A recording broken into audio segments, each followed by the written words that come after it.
The time is now 5:30 p.m., 5:32 p.m. on March 16th, 2022, and this public meeting of the State Board of Education will come to order. This meeting of the State Board is being held virtually to protect residents' health during this pandemic and to ensure greater public access to the work of the State Board. The roll will now be called to determine the presence of a quorum. Mr. Hayworth, please call the roll. Dr. Gasoi.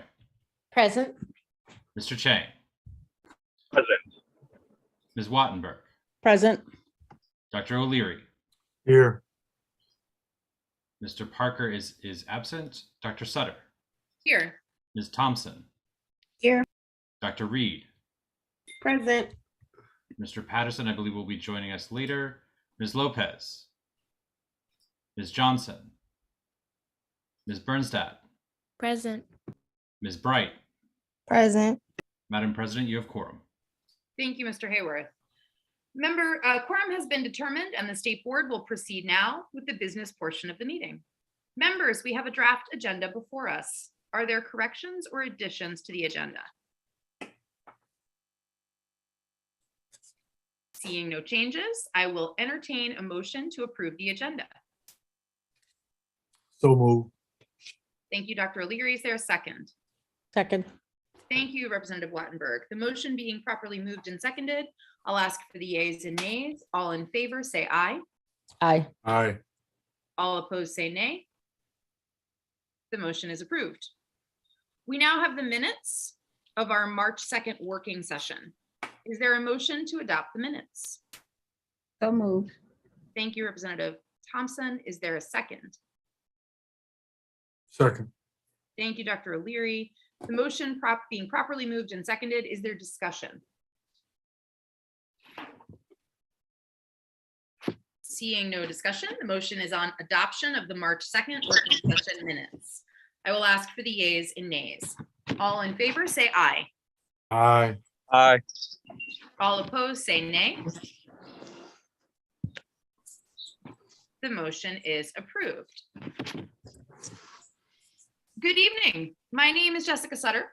I'm the Ward 6 representative and president of the State Board of Education. On behalf of the members of the District of Columbia State Board of Education, I welcome our guests and our viewing public to our Wednesday, March 16th public meeting. It is being held virtually due to the continuing coronavirus pandemic. I am pleased to announce that the State Board will be returning to in-person working sessions beginning in April. So our April 6th working session will be in person back at the 441 building. The video for all of our meetings, including tonight's, are posted on our YouTube page at DCSBOE and rebroadcast on the District Knowledge Network. Tonight, we will continue our work related to educator preparation programs. I'm grateful to the Educator Practice and School Support Committee and its chair, Ward 4 Representative Dr. Fraser O'Leary, for assembling an excellent panel representing students, graduates, and faculty of these tremendous programs. A strong educator workforce depends on EPPs providing a solid foundation from which to grow. We'll also be considering ceremonial resolutions to celebrate and recognize the amazing work of social workers, honor student athletes and outstanding educators, and recognize Women's History Month, Music in Our Schools Month, and Read Across America Day. Before we continue with our meeting, I'd like to take a moment to honor and remember all of the lives we've lost due to the COVID-19 pandemic.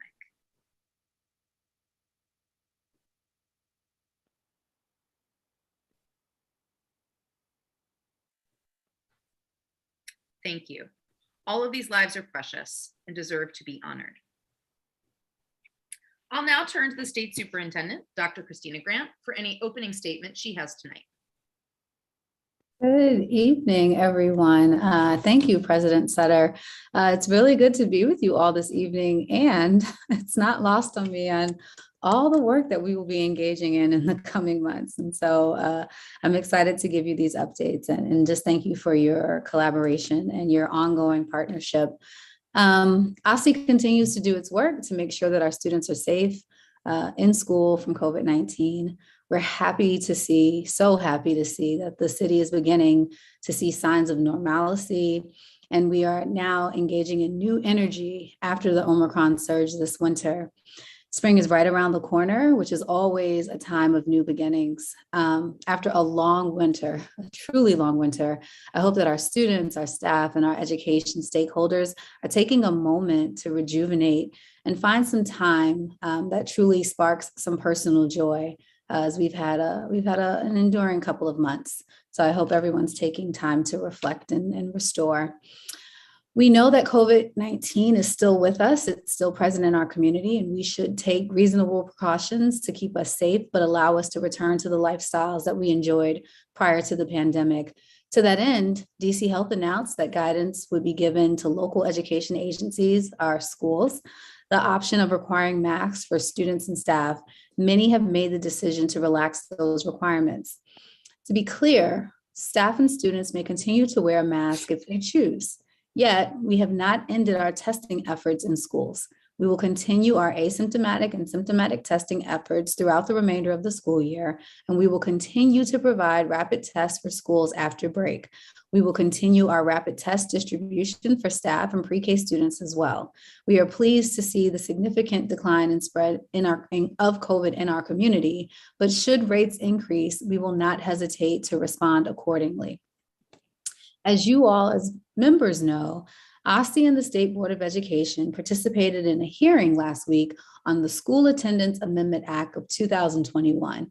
This legislative proposal would amend local law to define when a student is considered present at school from 80% of the instructional day to 60% of the day. OSCE is aligned with the board that no matter the threshold chosen, it doesn't change the reality that absenteeism and truancy remain a significant problem in the District of Columbia.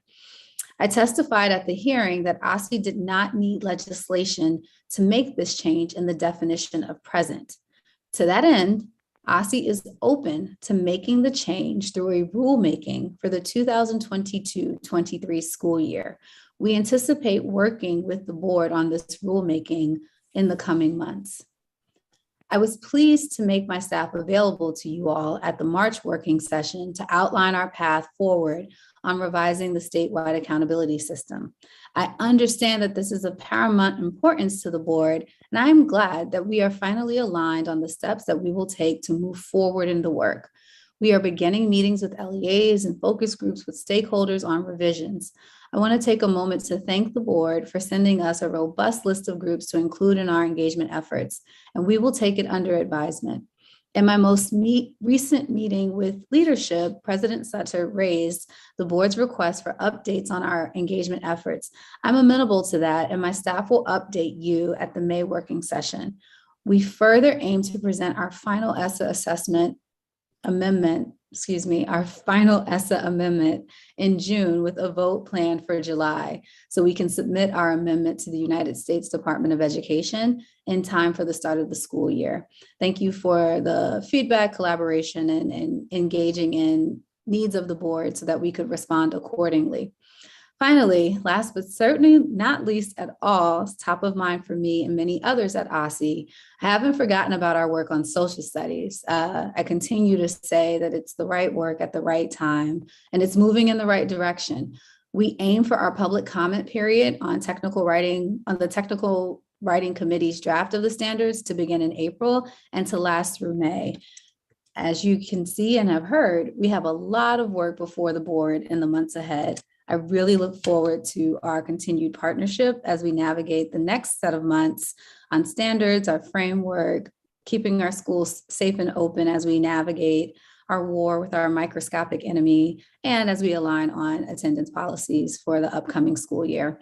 Do want to thank leadership and all members of the board for the work, the open lines of communication, and I'm really pleased with the update that I'm able to provide you all this evening. Last, certainly not least, want to thank the team at OSCE for such tremendous work as we are able to be with you all this evening. And so thank you. Thank you, Dr. Grant, and thank you for the updates on these lines of work that we're engaged in together. It certainly is a large amount of work that we're going to see before us this summer, and we are pleased to be in this work with you. We're going to move on now to hearing from our public panel, and I'm super excited about tonight's panel. We're going to hear from education preparation providers, students, and alumni. Good teachers inspire their students to grow. Education preparation providers are the places where many of our educators learn the science and skills of teaching. We're joined tonight by Aziza Kelly, a member of the first teacher residency program cohort at Howard University and a first-year teacher in DC Public Schools. Emmanuel Thomas, a student at the University of the District of Columbia. And Latianna Nichols, a graduate of the Urban Teachers Program and current DCPS teacher. You will each have up to 5 minutes for your remarks and presentation. After your remarks and presentation, we will do a round of questions from members of 3 minutes each. Mr. Hayworth will call the question round. Ms. Kelly, please begin when you are ready. Madam President, I believe Ms. Kelly has not yet joined us. Maybe Mr. I'm Thomas. sorry, I thought.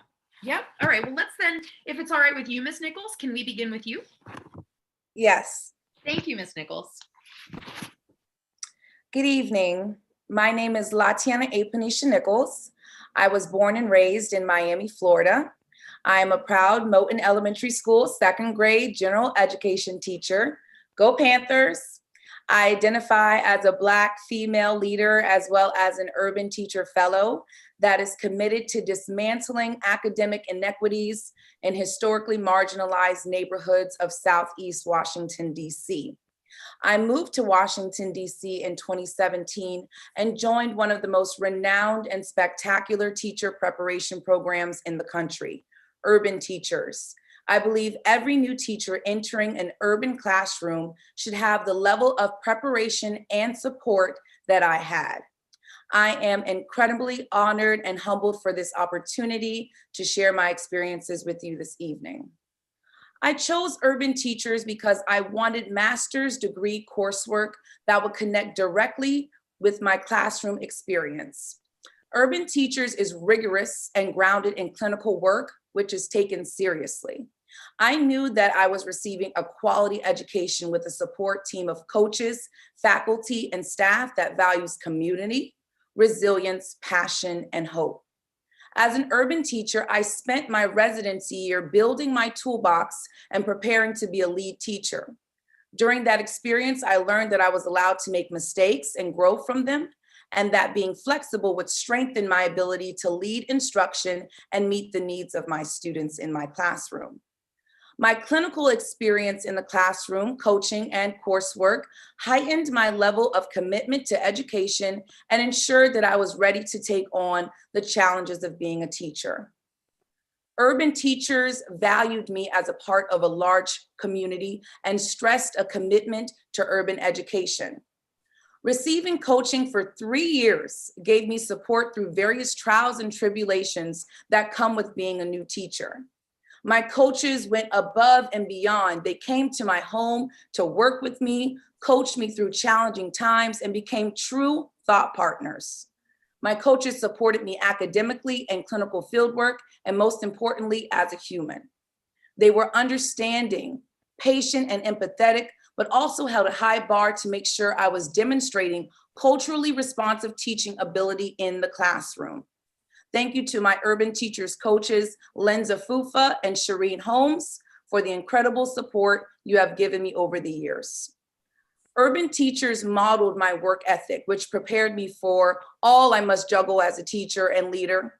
Urban Teachers also prepared me to engage in several leadership opportunities within and outside of my school community. I currently lead the Student Culture Committee at Moton, serve as an Urban Teachers mentor to current residents, and previously worked as a DC sports writing coach for 3rd through 5th grade. I was recently selected into the DCPS instructional coach pool as one of the highest performing candidates, and yesterday received an acceptance to the Johns Hopkins University School of Education Doctor of Education program. I experienced daily academic victories in my classroom due to the strength of my preparation. I have watched a student begin his 1st grade year reading on a pre-K level and end the year on a 2nd grade level. I have successfully moved students unable to recognize their letters and sounds to reading complex sentences. My students are inquisitive, diligent, and they act with poise. While I experience great success with my students, there are barriers that stop other potentially great educators from becoming highly skilled teachers. One of the biggest barriers to becoming a teacher is coming to terms with the reality that perfect doesn't exist in the classroom. New challenges come every day, and you must learn how to remain calm and weather these storms. A key takeaway to strengthen the teacher pipeline is to ensure that all aspiring teachers receive clinically rich preparation alongside the guidance of an excellent coach who will stay with them during their early years in the profession and help them navigate the ups and downs of teaching. Thank you to my professors, Sharita Flake and Mo Thomas from Johns Hopkins University School of Education, for your nomination to speak on behalf of urban teachers. Thank you to my family and friends at home for joining, and thank you to the State Board of Education. Let's be the change we seek. Thank you so much, Ms. Nichols, and congratulations on your acceptance to the doctoral program. Thank you. It looks like Ms. Kelly has joined us. So Ms. Kelly, if you are ready, I'd love to come to you next. Absolutely. Good evening, everyone. My name is Aziza Kelly. I'm originally from Menifee, California, and I am currently a third grade teacher for DCPS, and I graduated from Howard University's Master of Education program. I would like to preface my testimony by saying I had the unique experience of attending a new in-person program that transitioned to online at the height of the 2020 pandemic. So that has colored a lot of my experiences. Going through my coursework in virtual residency, the most supportive part of my program was the cohort model. I had several classes with my cohort members throughout the entirety of my program. Being able to share that experience helped support me in my coursework, as well as the overall rigor of my program. I was able to struggle, be challenged, vent my frustrations, and celebrate successes with 5 other people who were going through the same thing. And that camaraderie was a lifesaver during that challenging and really unfamiliar time. As I have developed as a teacher, the most useful aspect has been talking to experienced educators. I am extremely fortunate to be surrounded by seasoned teachers with 10 and even 20 plus years of experience, both at work and in my personal life. Their mentorship and guidance has been invaluable, and I would highly recommend finding an experienced mentor to any new or even struggling teacher. Upon graduation, I felt ready to go into the school system and teach Black and Brown children due to the content strength of my program. But truth be told, I did not feel entirely prepared to enter into my classroom overall. The virtual aspect of my residency took away the classroom management portion, which I knew was an essential part of teaching. I felt that I had a really good understanding of the theoretical portion of teaching, but not the praxis. As a former substitute teacher, I knew there was more to teaching than what I was being prepared for, but I couldn't quite put my finger on it. I think one way teacher preparation programs can improve is by allowing students to openly discuss with current teachers of records. Simply doing that would have helped prepare me more for the realities of the field. I do believe that some of the barriers to teaching are the expectations of the job compared to the realities. And so again, having that discussion with current teachers of records, even former, would help quell some of those misconceptions. When going through the process of seeking employment with DCPS, I don't recall going through any difficulties. In fact, a DCPS representative actually came and spoke with our cohort about the process. Unfortunately, she only gave a small outlook on one portion of the application. So I think it would have benefited not only myself, but my colleagues to have been given a more thorough overview of the entire process, because I had to figure a lot of it out on my own. But thankfully, I had applied to other districts in the past and had an idea of what that process would be like. And thankfully, DCPS's process was very clear. I understood the expectations, and during the interview process, everyone I spoke to was knowledgeable and they were able to give me insight into what my next steps would be. So I did have some guidance as I went through that process. I'm not sure if it's already in place, but to strengthen the teacher pipeline, I think having a group of educators, new and experienced, who are willing to speak about the realities of teaching within DCPS would be extremely beneficial. Most of my success this year has come solely from having extremely knowledgeable and dependable coworkers. In order for me to stay at my school and in the profession, I would hope that things smooth out over the next year. We have students that have major learning gaps that have been exacerbated due to virtual learning, but we're still being asked to meet standards while implementing new programs all at the same time. And in no way am I suggesting that we ease up our standards. I do understand DCPS's desire to accelerate our students' learning. And I just want to ensure that everything is being taken into consideration, including where they are currently. Lastly, I would love to see real support and change for teachers' mental health. I no longer want PDs on mental health or wellness. I don't want to attend any more meetings. I'd want for my school year to not be extended and new programs to not be implemented one after the other in the same time in the first year that we've returned to in-person learning. But I'm told this is a year unlike any other, and I do have high hopes for the future as I continue to become more competent in my field. Thank you. Thank you so much, Ms. Kelly. Mr. Thomas, thank you for being patient. I'd love to have you go next. Thank you all for having me. Hello, everybody. My name is Emmanuel Thomas, and I'm currently a graduate student attending the University of the District of Columbia. I received my bachelor's of fine arts in studio arts, and I joined the grad program at UDC in the fall of last year. And that would make this my first year in the educational field. I currently teach as a student intern in DCPS, which is quite challenging at times. But my educator preparation provider, or EPP, should I say, has really served as a great support system throughout this process. All of my understanding of education has been accumulated between September of 2021 and today.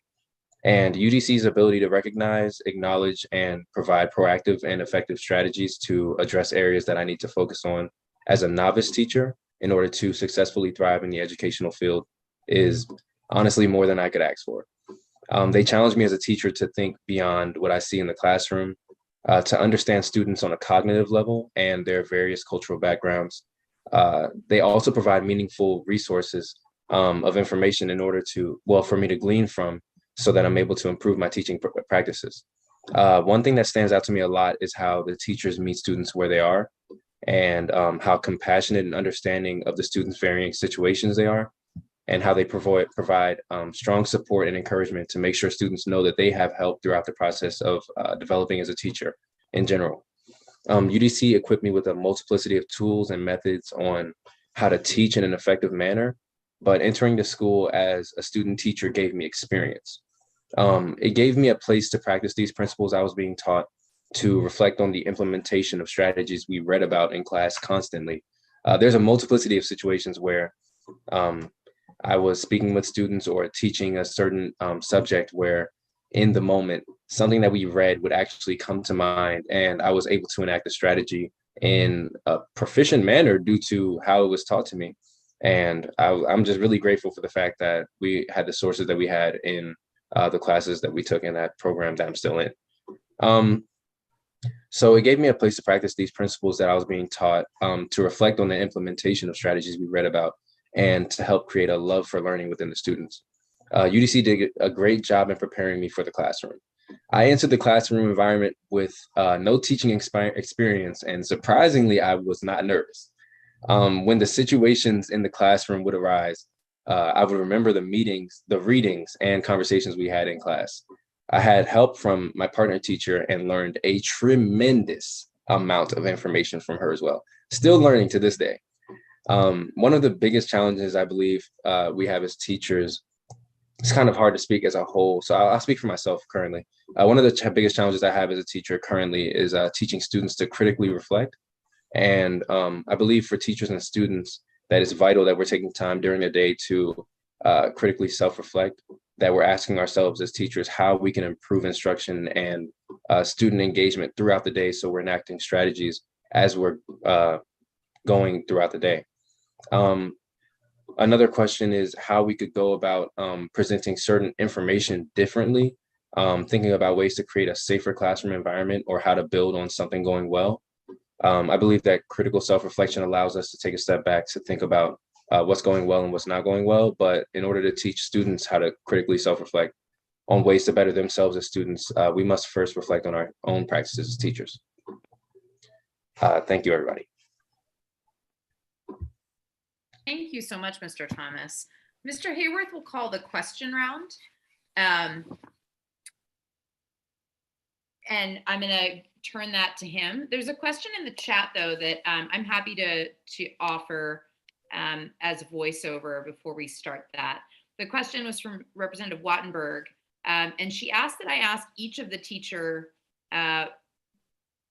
folks who are present tonight, our teachers and teacher candidates, to tell us about the basics of your program. So you have 3 different programs, 3 different sort of situations and scenarios. Can you tell us about how many hours or what period of time you spent in a classroom or clinical setting over what period of time before you went into a classroom? So can we go in the same order? We'll start with Ms. Nichols and then come to Ms. Kelly and then finish with Mr. Thomas, and then we'll open it up for general questions. Yes. So we start our year off in our residency program it's a intense summer institute where we do clinical field work, where we work in summer schools from around 8 a.m. to 12 p.m. And then we come back to coursework, have lunch, and then we would work in coursework from about 12 p.m. to 5 p.m. So we would do that for about 2 months straight in the summer, or about 6 to 7 weeks in the summer. And then we would begin our residency year in the field, meaning that we are linked to a host teacher and we are doing our coursework at the same time while being a graduate resident teacher, similar to being an educational aide. We do coursework from about 5 p.m. to 8 p.m. And then we do our clinical in the field work from about 8 a.m. to 3:30 p.m. That's for 1 entire year straight. We do about 5 classes during that time in the fall and in the spring. So our coursework is full-time and our in the field work is full-time. We begin with a fellow year 1 after we've completed our residency year. And we begin our fellow year 1 year, and then we do two classes of coursework in the evenings, and we do our first year teacher year. And then it becomes fellow year 3. We've graduated from our master's program, then fellow year 2, and then fellow year 3. And then that's our program. My experience with my teacher preparation program was somewhat similar to Ms. Nichols. It was a 1-year-long intensive master's program. We attended full-time, and we also started our residency full-time in the classroom. There was a little hiccup with some of the matchups with the teachers. And so I believe I started my residency in October, and we did go the entire school year ending in June. We were with our students 3 times a week, at least, all day. So 8 to 3:30 p.m. And our coursework was in the evenings, Monday through Thursday, with Fridays for professional development. And coursework could go from 5 to 7 and sometimes 5 to 10 p.m. So it was an intensive year-long program where we were consistently with our students in the classroom virtually for that entire year. My program is also very similar to both of theirs. My program was, UDC's program is basically a 1-year program, accelerated. It used to be a 1.5 years, but it was accelerated to 1 year. And basically for the fall semester from, I believe, October up until December, we're getting about 60 teaching hours or 60 hours of observational hours, varying from classroom observation to parent-teacher conference observation to various things, but be consistent in the classroom. And during the spring semester, we are getting I'm not exactly sure of approximately how many hours, but I believe we're getting 500 hours in the classroom with relevant teaching experience, serving as what Ms. Nichols said, somewhat of a teacher's aide. And we're also doing full-time coursework during that time frame as well. My school consists of having 3 classes in every half of a semester. So for the first half of fall, we would have 3 classes, which would be from August up until October. And then in the middle of October, we would switch into the next 3 classes, having our classes meet Tuesdays and Thursdays from 5:30 to 9:30, just about. And that's currently the same schedule. We just switched over into our second half of this semester for our next 3 classes. Thank you so much, Mr. Thomas. That was helpful to hear how each of your programs balanced coursework and clinical. And kudos to all of you on taking part in such intensive programs. That is an awful lot to balance while also mastering the art and finesse of working with students. We'll go to questions now, and I'm going to turn to Mr. Hayworth to call that round. Members, if you do have a question, please raise your hand so that Mr. Hayworth can call you in the order in which you raise your hand. Representative Chang.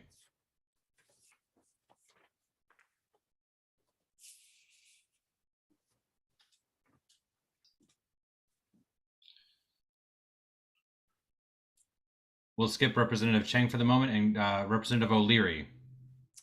Good evening, everyone. Thank you so much for coming. Unlike the rest of the members on the board, I'm now in my 51st year as a public school teacher, and I'm also a teacher at UDC. So, but I can remember my student teaching semester vividly, and I know how much it prepared me as a teacher, but how much it didn't prepare me as a teacher, because I had my teacher in the room with me when I was a student teacher. And when I started teaching in January of 1971, she wasn't there anymore. And I was teaching 9th grade students, some of whom were 17 and 18 years old at the time. And it was a negative epiphany, let me put it that way. But everything worked, and I loved it every day. And a lot of the things that you said, I just want to mention a couple of things about small victories. The key to being a successful teacher is small victories. It has nothing to do with big victories. It really has nothing to do with the standards. It has nothing to do with curriculum. It has to do with what happens between you and that particular student. Because once you establish a relationship with a student, you're going to have your big victories. Another thing that was mentioned was how important it is to have mentors. Please, when you get into your own real classroom, please rely on those experienced teachers in the building and people who have the experience, a little more experience than you, just to get to talk to them. One of the biggest problems we have right now is that there aren't enough mentor programs in DCPS. And I know I'm running out of time. My question is, and just pick one, what one thing have you learned from your program that will help you be a fantastic teacher? From the program. You only got 30 seconds. Come on, folks, you got to answer me. This is a test. I'll go first. The one thing that has helped me the most in my program is meeting students where they are. Once you get in your classroom and that door is closed, you teach what your students need, you give to them as best as you can. So that's been most helpful to me. Fabulous. Keep it up. One thing that I've learned to be is extremely flexible in my classroom. That's what I've learned from my grad program and everything that's been arduous. I just know how to rock the boat and be flexible. Great. Keep rocking. Mr. Thomas, you can use someone else's 5 seconds. One thing I learned from the program that I would say to continuously self-reflect. Great. Thank you so much. Thank you very much. Representative Thompson. Good evening. My question is actually about mentoring programs. So I think Ms. Kelly raised in her testimony that that's one thing that would be helpful to her. And so I'm curious if you have had any access to mentor teachers in your schools, either in a formal or informal capacity. And that question is for all three of you. We've had a host teacher in my classroom. We're linked to a host teacher in the beginning of our resident year. And we go through our residency year program linked to that host teacher. One of the barriers to that is sometimes that our host teachers are not trained in becoming a mentor teacher. So there's been a lot of pushback and feedback regarding that. Urban Teachers has heard that and now will provide more professional developments for host teachers now becoming mentors to new teachers.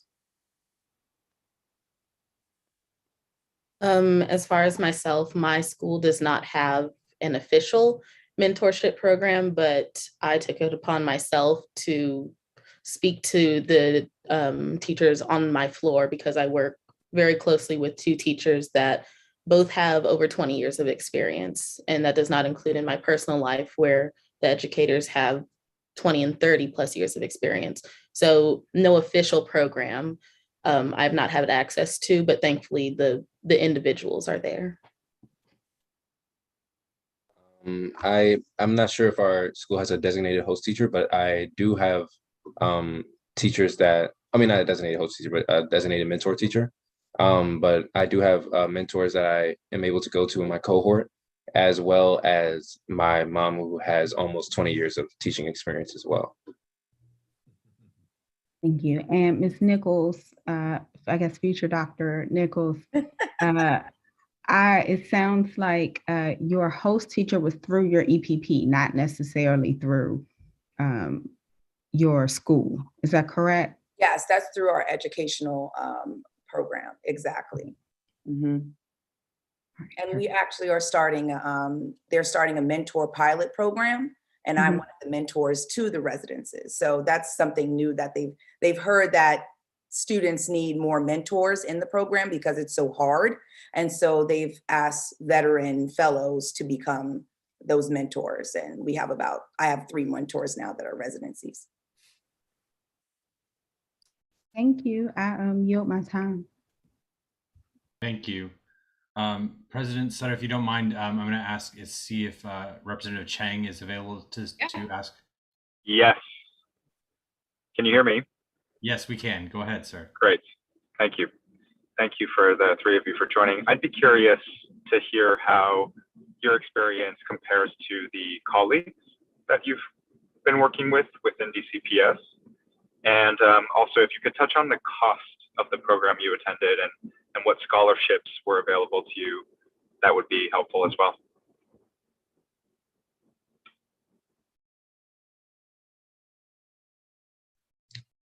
I'm sorry, Mr. Thomas, go ahead.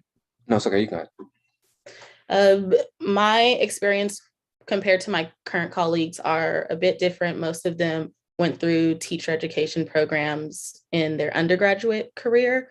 That was not my experience. I was a business major, and then I went through several other master programs before coming to Howard. And so that has already created a bit of a difference in our preparation. As far as cost, Howard is a private university, and so it was a bit costly. I had to use student loans for that. They did offer a stipend in exchange for 3 years of working with DCPS, so that did help with the cost to benefit ratio of choosing Howard. I was going to share. So basically, the cost, I'm not necessarily sure of the cost of my program. I was lured in by an email that said I could go for free because I didn't major in education prior to. So they gave me a scholarship, thank God.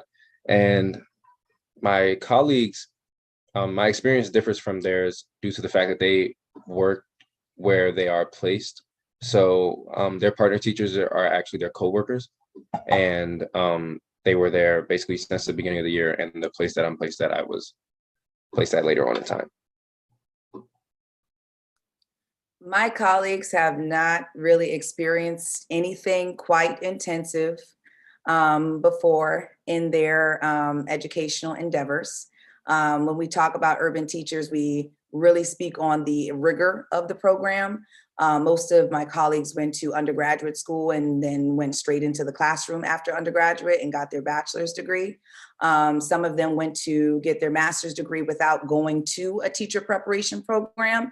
However, the benefit with going to urban teachers is that they pay for your books. They offer a stipend if you are choosing to work in a charter school. And unfortunately, since they partnered with Johns Hopkins, I had to take out student loans to pay for my education. It was around about $50,000.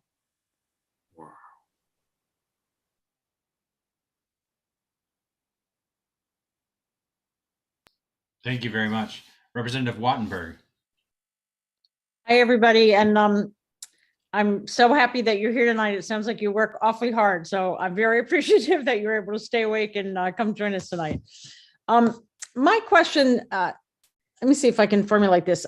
When we think of the non-traditional prep programs, and each of you is part of one of them, as I understand it, and they're each a little bit different, but often what I hear is that the non-traditional programs, on the one hand, may have some very strong residency clinical experiences.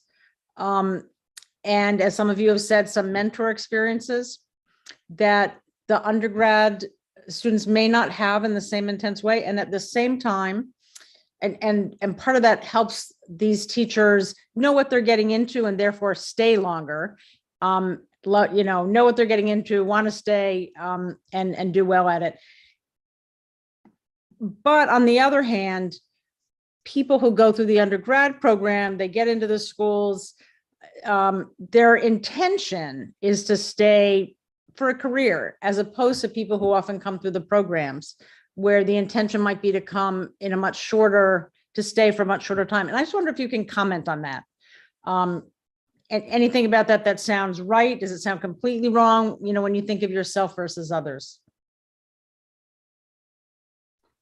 There have been situations where people come into the program and see the name Johns Hopkins and say, ooh, I want to get that master's degree. But when they see how the realities of a classroom and the realities of working in urban education, they're like, oh my goodness, I don't know if this is for me. So I think it's really, it depends on the personal experience and whether or not you are really wholeheartedly there for the children or you're wholeheartedly there for the master's degree. And so that's my take on it.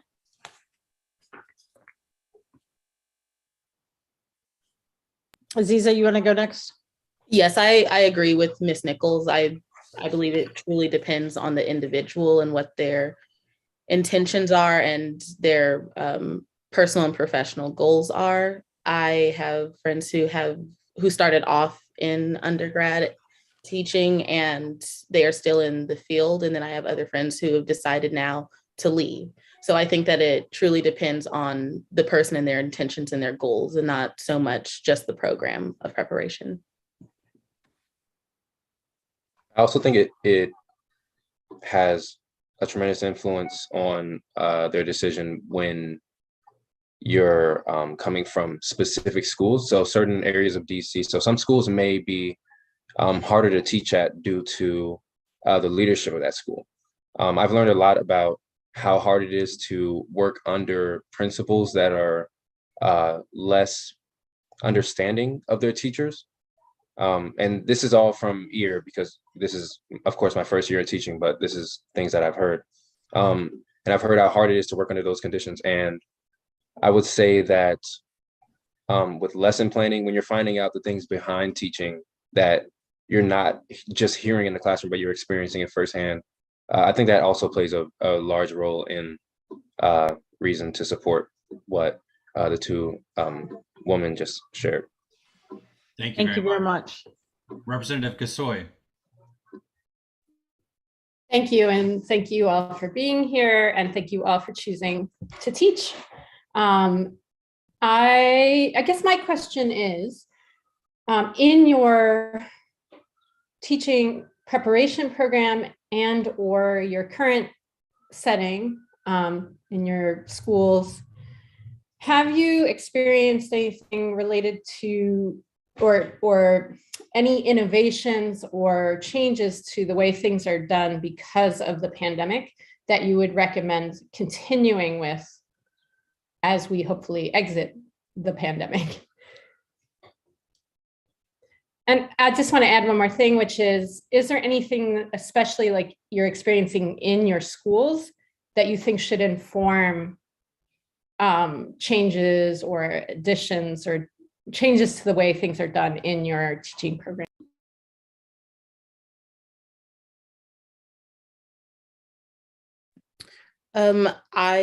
I'll go just from my teaching program, but also where I am currently. I think having a virtual option is absolutely one of the best things that have come out of the pandemic. It's convenient. It's helpful for folks with disabilities. It's accessible for many people. And so I have seen that be helpful even for classes that I knew I wouldn't make it to physically, as well as for parent-teacher conferences. Parents that don't have time to come up to the school, they can call me or jump on Microsoft Teams. So having that virtual option, I think, should continue to inform future practices in both programs and in schools. Do you feel like your program prepared you for teaching virtually? Oh, yes. If I was still teaching virtually, my job would probably be a lot easier just because I had an entire year of it. But yes, I think it did help me virtually. Thank you so much. Anyone else want to answer that? Yes. Teaching, I taught virtually last year during the pandemic, and then after we downslided a little bit and schools opened back up, I taught back in the school for the last 3 months of school. And so definitely the pandemic gave me some innovative ways and gave my school some innovative ways to teach children and keep them more engaged. I teach literacy to my parents now online. I create videos for my parents. Teaching foundations and teaching them about comprehension and phonological awareness for their children. So I actually record myself on Zoom teaching the curriculum, and I send it to their parents, which helps them with their homework. So that's something that we have started. Love that. Thanks so much. And Mr. Thomas, did you want to add anything? Oh, I just wanted to share. Sorry. I really love that. I really love that. But I wanted to share that. Yeah, I think the virtual aspect was something that can definitely continue. I see how much it benefits my principal in terms of his meetings and not having to go meet somebody face to face. But also, I think it should be proceeded with caution because some students may take advantage of the virtual aspect, and then oftentimes in a virtual setting, they're getting help from their parents or an outside source on assignments that teachers are using to track their cognitive development. So I would say yes with caution. Thank you. Thank you. I'm sorry I went over time. Thank you. Representative Lopez. Thank you. Oh my goodness. First, I want to thank everyone who just talked. So I plan to join the teaching field, and to see everyone's faces just light up when you guys talk about teaching, it like, I don't know, it makes me so happy. Like I was listening to Mr. Thomas's testimony, like him talking, and to see your face light up and smile when you were talking about your teaching experience so far, it's amazing. I love to see that. To know that Miss Nichols works with second grade students, which, you know, I plan to go into elementary school teaching, it warms my heart, and it makes me really happy to see that. And Miss Kelly, I was captivated by your comment on mental health, because I know that that's important for just as much as it is for students, for teachers as well. And I just wanted to know, how do you guys envision that? Like, would this be something that would start? I believe it was Garfield Elementary School started somewhere where their school, they cannot send emails. I believe it was after 5 p.m. So would this be something like an initiative that would start school-wide or district-wide? How do you guys envision that?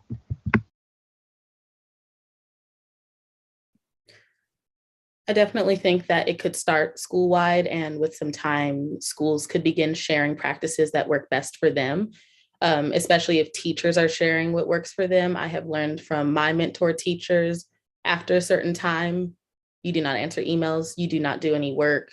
It's your own personal time, and following that has helped so much with my mental health. So we also incorporate things on a school-wide level.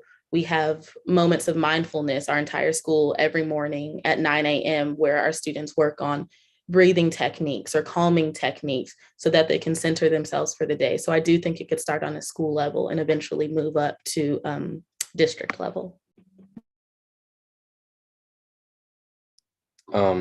I would be really grateful if it started on a school level. The only reason I'm kind of not sure about it is because I struggle to do work inside of a school setting or inside of a work setting. So if I have during a planning period, if I've already planned when I was at home and I have time to do homework, then I struggle doing homework during that time period. So I think it should be a school-wide initiative so that when we go home, we can live another life. But I'm not sure. For me, I practice my mental health daily. I think it's very important. I think school-wide would be an amazing start, and hopefully it can grow to something bigger district-wide. Thank you. Thank you very much. President Sutter. Thank you, Mr. Hayworth, and thank you to all of our public panelists tonight. I was just thinking as I was listening to you all talk about the boundaries you've set for yourself and the routines you've taken on yourself for your own self-care. I am a Peloton devotee, and Tunde had a podcast this morning where she talked about soul care and the notion of this going beyond sort of the superficial, but the kinds of things that feed your soul and rejuvenate you. And listening to you all talk about that, I applaud the fact that you've all taken that on yourself already. But I'm curious, one of the things our board has heard a lot about is issues with teacher retention. You're all here at the start of your careers, and I'm curious, as you look to the next 3, 5, 10 years, what are the kinds of things that will help you be able to stay in this work? I think one of the things that would help me stay is being valued as a human being. This is a very intense and stressful job, especially if you are in a teacher preparation program alongside being a full-time teacher. It weighs on you heavily. Just a note saying good morning, like keep going, I see you, or like seeing administration come in your door, like talking to you, getting the coaching that you deserve and that you need, being able to have feedback, ask questions. Those are some of the things that would make me stay and make me feel like this is a place where I want to be. Teachers used to be working at schools for 10, 20, 30 years. We don't really see that much anymore, but I want to be that teacher that stays in the classroom.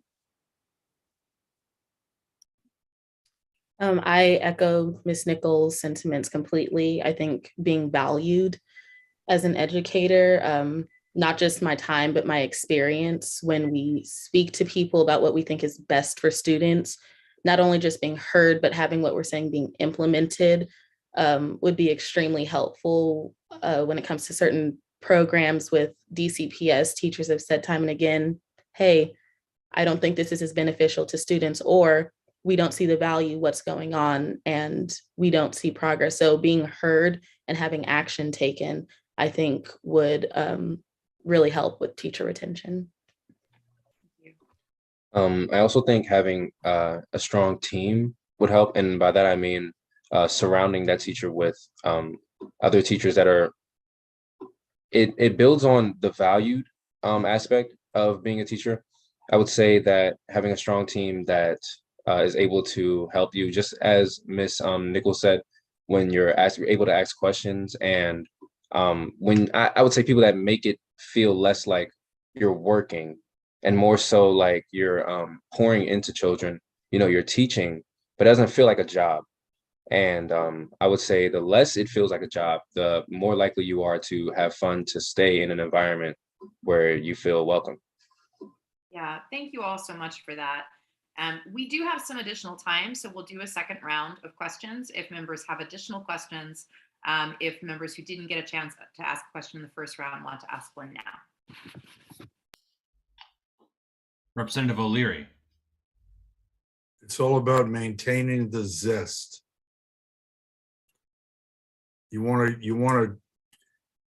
Can't wait to get up and go to school every day for the rest of your life. It's a wonderful feeling. And y'all have it. Don't lose the zest. There are going to be people that aren't going to be as supportive as the ones in your programs, but find the people that are and learn from them. And the ones that are most important are the students, and the ones that are second most important are their parents. I will get off my soapbox. Thank you, Representative O'Leary. Are there additional questions before President Sutter closes? Representative Lopez. Thank you. I did have one more question that I didn't get to squeeze in before. My question was about the programs. So how did you all come to find these programs? How did you meet with them? And what was like your decision-making process? I applied to Teach for America my junior year in college and senior year in college and got rejected. And I was very hurt because I did not know what I was going to do. But urban teachers reached out to me and said, "We want you to come to Washington, D.C." And I said, okay. And that's when I learned about their coaching model and having a 4-year program instead of a 2-year program. It was more intense, it was longer, it was more commitment. And that's something that I wanted. And I wanted to learn as much as I can in the amount of years that I was serving students. For myself, I was actually at another program, another teacher preparation program that was just not a good fit for me at all. And I was randomly sent an email. I actually still don't know who sent it, but I got wind of Howard's program. I saw that it was geared toward career changers, which was important to me. And I also saw that it was a master's in education and not just a master's of arts in teaching. And that distinction was important to me. I felt that it would give me a better foundation for the future programs I wanted to go into and am in now. I'm currently in a doctorate program for education. And I think having that master's of education from Howard has really helped me not only in my career, but as I've advanced further in my education. For the master's program. So basically, I was already in UDC when I was receiving my bachelor's, and a lot of people were telling me that I should go get my master's, but I was completely against it. And due to the fact that I wanted to be done with school. And I remember I was talking to my dad about finding a job, and he said the job should at least pay a set amount of money. And I remember saying, well, if I was going to a master's program, I would not pay for it. And it would have to be quick because I don't want to stay in school for a long frame of time. And randomly, I received an email with everything that I had listed that I would want in a program. And I prayed about it, and here we are. Thank you, everyone. Thank you. Representative Birnstad. Okay, hi. First of all, thank you so much for coming to speak today. I'm kind of in the same boat. Well, no, I am in the same boat as Representative Lopez, so I really appreciate everything you had to say. I had a few questions. Well, I had one question. It's about something Ms. Nichols said, but it's kind of for everyone.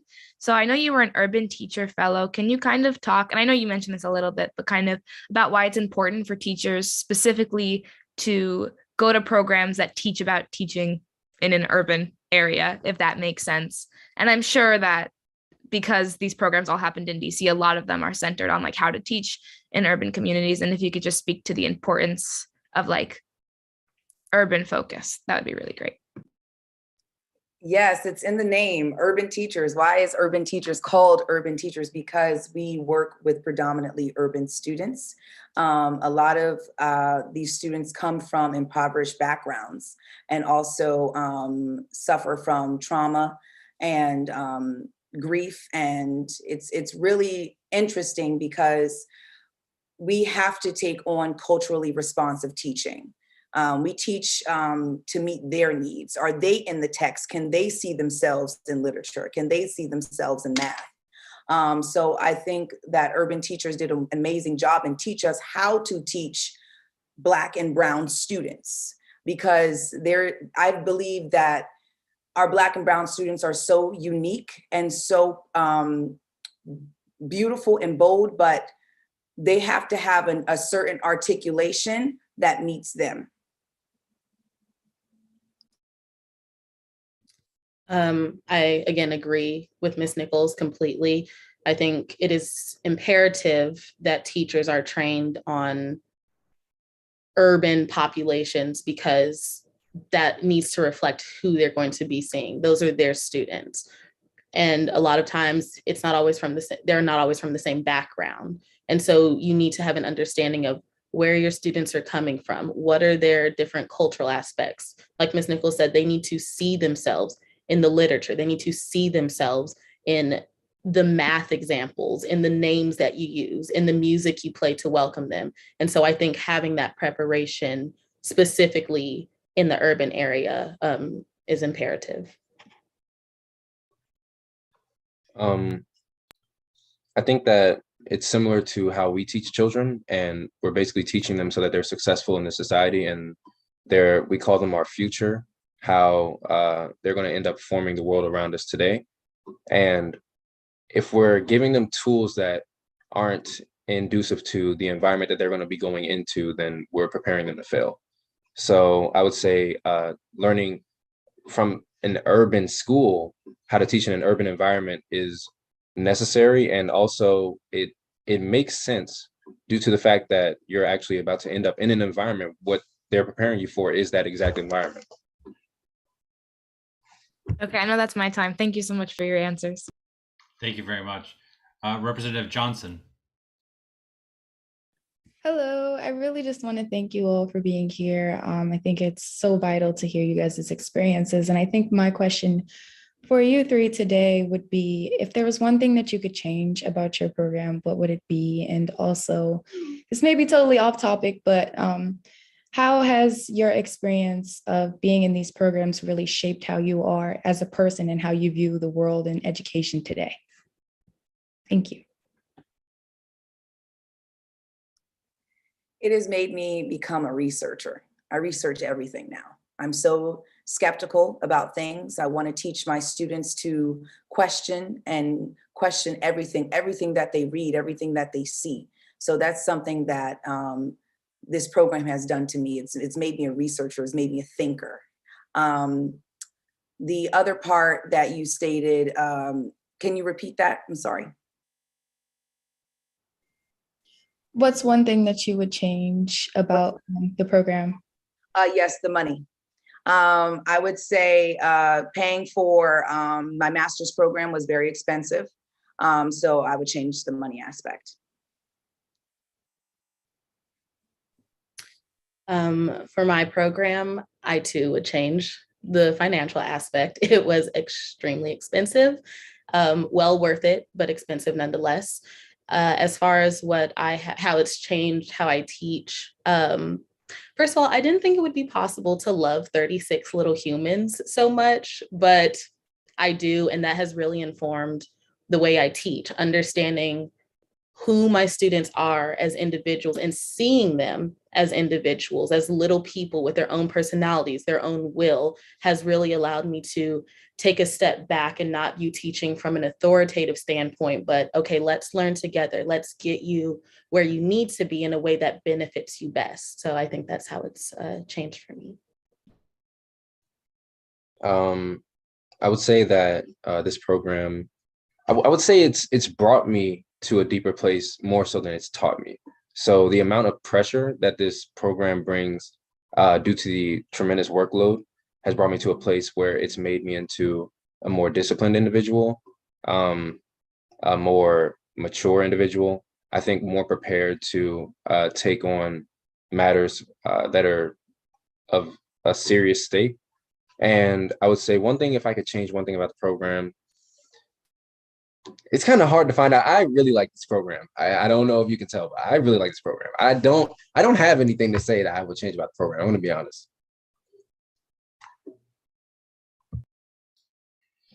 Thank you, Three. I think that's the beauty within being a student and also a teacher.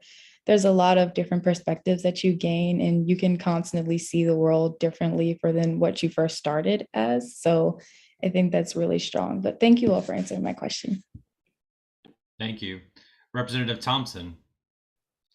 I do not have another question. I honestly just wanted to express my appreciation for you all coming today. This has been one of my favorite panels that we have had since I've been on the board. And I don't just tell people nice things. I'm not that kind of elected official. So I also want to thank my colleague, Representative O'Leary, because I do sit on the Educator Practice Committee, and he has pushed us to think about and stay in a listening posture around what we're hearing from our EPPs. I have also just had a really rewarding experience, so plug for our committee videos, from hearing from the different programs themselves and like what they hope to accomplish, and now hearing from you as far as what you are the people who this is actualized through. And so I want to thank you all. I want to thank Representative O'Leary, and I think it's really worth people looking at the wealth of programs in our city and how well they are preparing our educators, because it just inspires so much like confidence. And so just so glad to hear from you all, and I can see the love you all have for your little humans and your programs. So thank you. Representative Wattenberg. Yeah, could we just, one of the things that we're all very interested on this board is teaching early reading. And I can't totally tell whether all of you are elementary. I think you might be, but can you each just say what coursework you were required to take? What, if anything, you wish you had taken, and sort of how that's worked out in the school, and whether you get support in the school for the teaching of reading? Okay. I can't. Okay, so all the coursework were related only to reading, or in general? Specifically to teaching early reading, teaching kids how to decode, and having in mind how you're going to teach them the content so they can comprehend. Okay. I don't believe I've had a class specifically tailored to that in the master's program. That was probably something that might have been gone over in the graduate program, but I was in a different major. And has there been any, and you're in an elementary school? Yes. Teaching reading? I teach phonemic awareness, yes. But I also, all subjects, I'm sorry. And do you find that it was it's a problem that you didn't have it? Did you have someone at the school who showed you how to do it? Oh, no. My cooperating teacher is amazing. And the observation that I gained from the time frame that we were getting observational hours was enough for me. I teach in kindergarten. Okay, thank you. When I started out with my residency year, it was required us to take literacy coursework. We had several coursework classes that we had to do regarding phonological awareness, phonics, teaching early readers. We had to do data analysis on certain codes. Students were tested on different phonics capabilities. We had to track students over time. We had projects about students. So our first residency year was big on literacy. Yes. My program was not focused just on literacy, which was beneficial because my residency year, I taught 4th grade math, but currently I'm an ELA and social studies teacher. So the courses that I did have to take did revolve around a lot of the literacy, the foundational literacy things that students need, the big 5, of course. However, I don't think that it went into enough depth. I think I could have benefited from more instruction, truthfully, in how to teach readers, specifically struggling readers, which was actually one of the motivations for me starting my doctorate program. It is focused in reading literacy and assessment, and that so far has been beneficial. I've been able to implement some of the things from that. Thank you very much. I just want to say, I'm sorry. Yeah, when Ms. Nichols was sharing, actually, I remember I did take a course in reference to graphemes, phonemes, phonological awareness in the beginning of the semester. I just forgot I took the course. I'm sorry. Not at all. Thank you, Mr. Clearly Thomas. very memorable. President Sutter. With the volume of courses, it sounds like you took, Mr. Thomas. It's an understandable oversight there. So first, I just want to give you my incredible gratitude. And I will say, listening to you talk about the team and the way in which being with a team, being with a cohort, both in your programs and thinking about that in your teaching, really resonates for me. I am actually awaiting the arrival of one of my co-teaching partners back when I was middle school teaching. She's now a professor at UT Dallas. I teach at AU in the Masters of Ed program. So we've moved on from our original classroom settings to different classroom settings. But that relationship is going strong 11 years after we left our classrooms, which had adjoining doors. So that team around you is no small thing. And I'm really, I hope for you all that you find that community of educators to continue to be strong, both in your school and in your broader community. Ms. Kelly, you were talking about sort of your extended network of educators that you count as mentors and lean on. I want to ask a question about teacher evaluation. And then I want to put a plug in. We're about to see new social studies standards in the district. And Ms. Kelly, you mentioned you're teaching social studies. Draft standards will be released by OSSE for public comment in April. We'll make sure you get the note about this, but I'd love to have your comments on those draft standards as current teachers to make sure that they're hitting the right notes on what we want our students to have access to as knowledge and skills. So my question is this: having gone through a program preparing you for great teaching, working with great teachers now, what's a thing you wish a teacher evaluation system really focused on to look at what makes a great teacher? I wish or hope that a teacher evaluation system would look at where our students started and where we get them to. I think that growth is imperative, and I think a lot of times it's overlooked where our students are starting. Yes, I teach 3rd grade, but I had students coming in on pre-K and kindergarten level that are now at 1st and 2nd grade. So being able to see that progress, I think, should be taken into consideration more so than just, are they on grade level?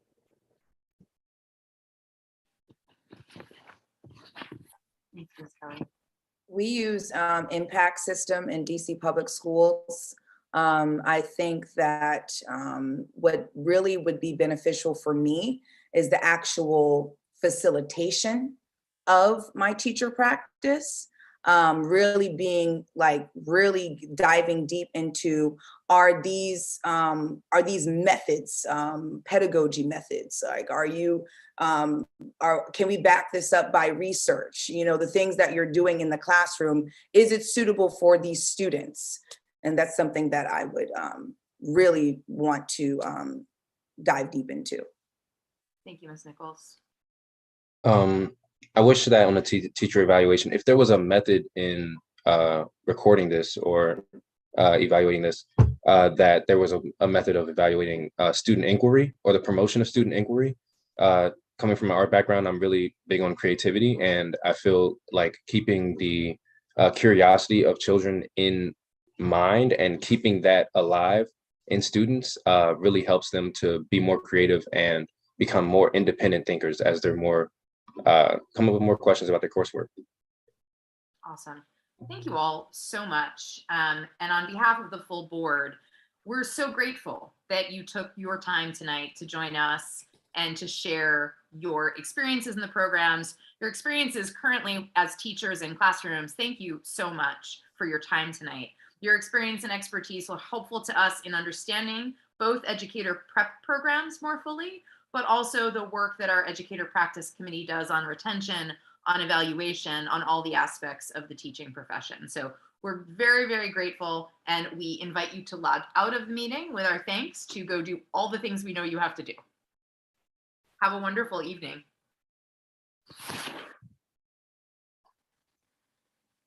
Yeah, I join my colleagues in saying that is one of my favorite recent panels we've had at the board, and incredibly grateful to Dr. O'Leary and to our staff who reached out to recruit the folks that we were lucky to have join us tonight. At every public meeting, we hear testimony from public witnesses on education-related matters. Your comments become part of our official record. If you would like to speak at a future public meeting, please sign up on our website at sboe.dc.gov or contact our staff by email at sboe@dc.gov. Tonight, we do not have any public witnesses. This is the first time in a long time that we have no public witnesses. However, there is written testimony on Assembly, and I would invite and make sure that all of our members have seen the written testimony because it comes from our young people about their agenda and their asks. And so if you have not seen our written testimony, please take a look at the written testimony that is on Assembly. Since we do not have any public witnesses, we will move on to votes. And we begin our votes tonight with a ceremonial resolution recognizing National Social Work Month. Representative Chang, would you like to make the motion?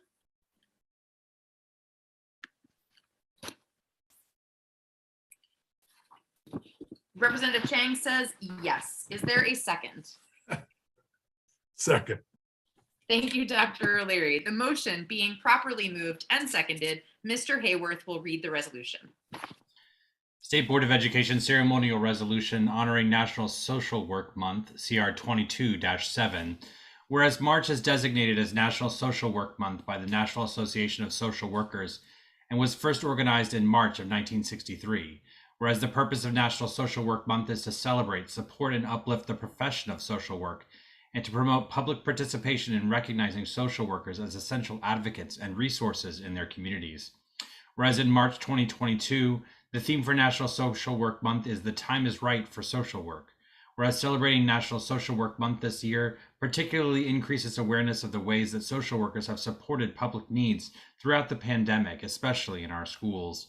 Whereas school social workers are instrumental in fostering safe, supportive, and welcoming environments in schools through services such as counseling, crisis intervention, assisting with conflict resolution, strengthening school-family relationships, and providing services as prescribed by a student's individualized education program, and more.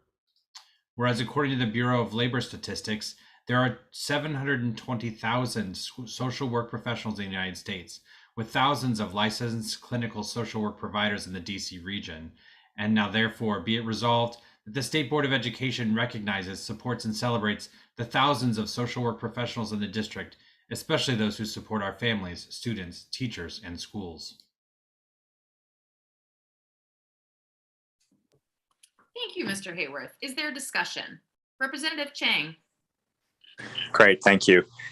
First, I want to say that, in the public health world, we talk a lot about social determinants of health.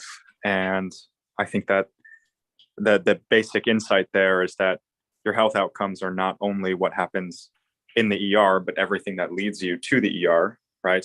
And for me, it makes sense that all of this is intertwined, that there are social determinants of education. You all know that my passion in this work is around reading and literacy.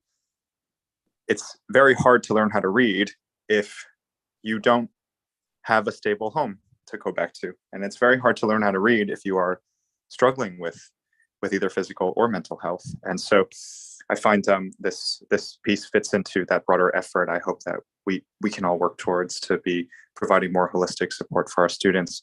I got a chance to visit Seton Elementary recently, which was just redistricted from Ward 6 to Ward 2. And Seton is special in many ways, but one of the ways is because they have 2 full-time social workers in the school. And just standing outside and chatting with families coming in and out and asking them, what do we keep? What do you want to see changed? The absolute predominant answer I got from families across the board was, please keep our 2 social workers funded. And I find this to be so incredible, not only for our families, but also, as we heard from our last panel, for our educators. And I really hope that we will continue to put an emphasis on those and continue advocating for social workers in schools properly moving forward. Thank you. Thank you, Representative Chang. Dr. O'Leary. Just a couple of things. We talked about librarians, the need for a librarian in every school. And now we have librarians in every school. And we have a Department of Social and Emotional Health in DCPS, but we don't have a social worker in every school. And that's a crime. What the teachers talked to us just now about is mental health. And it's hard to learn if your thoughts aren't able to focus. And we need to have social work. We need to put that on our plate to make sure that next fall, all the schools have a social worker in the building. Let's challenge, colleagues. Let's do it. Thank you. Thank you, Dr. O'Leary, for the challenge. Is there further discussion? Seeing no further discussion, the motion is on adoption of CR 22-7. Mr. Hayworth will call the roll. Representative Gasoi. Aye. Representative Chang. Aye. Representative Wattenberg. Aye. Representative O'Leary. Representative Thompson. Representative Reed. Aye. Representative Patterson. Aye. Representative Lopez. Aye. Representative Johnson. Aye. Representative Birnstad. Aye. Representative Bright. Aye. President Sutter. Aye.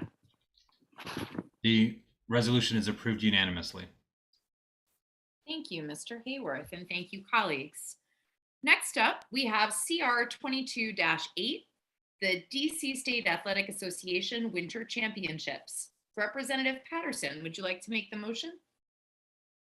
So moved, ma'am. Is there a second? I'll offer a second. Second. The motion being properly moved and seconded, Mr. Hayworth will read the resolution into the record. State Board of Education ceremonial resolution recognizing the 2022 Sidwell Friends School basketball team, CR 22-8, whereas the District of Columbia State Athletic Association oversees postseason high school sporting contests in DC and is made up of DC public schools from the District of Columbia Interscholastic Athletic Association, DC private schools from various conferences such as the Washington Catholic Athletics Conference and the Mid-Atlantic Athletic Conference, as well as DC public charter schools. Whereas on March 6, 2022, the Sidwell Friends School Quakers claimed victory over the Georgetown Visitation Preparatory Schools Cubs 69-41 at the DCSAA Girls Basketball Championship game at Smith Center on the campus of Georgetown University. And whereas on March 6, 2022, the Sidwell Friends School Quakers beat the buzzer to claim victory over the Wilson High School Tigers 46-45 at the DCSAA Boys Basketball Championship game at Smith Center on the campus of Georgetown University. Now therefore be it resolved that the DC State Board of Education recognizes and congratulates the dedication and hard work on the court and in the classroom of the student athletes and coaches of Sidwell Friends School on the occasion of their 2022 DCSAA Championship victory.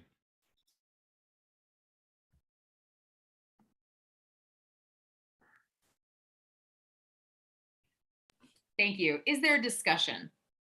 We'll come to Dr. O'Leary and then Representative Wattenberg.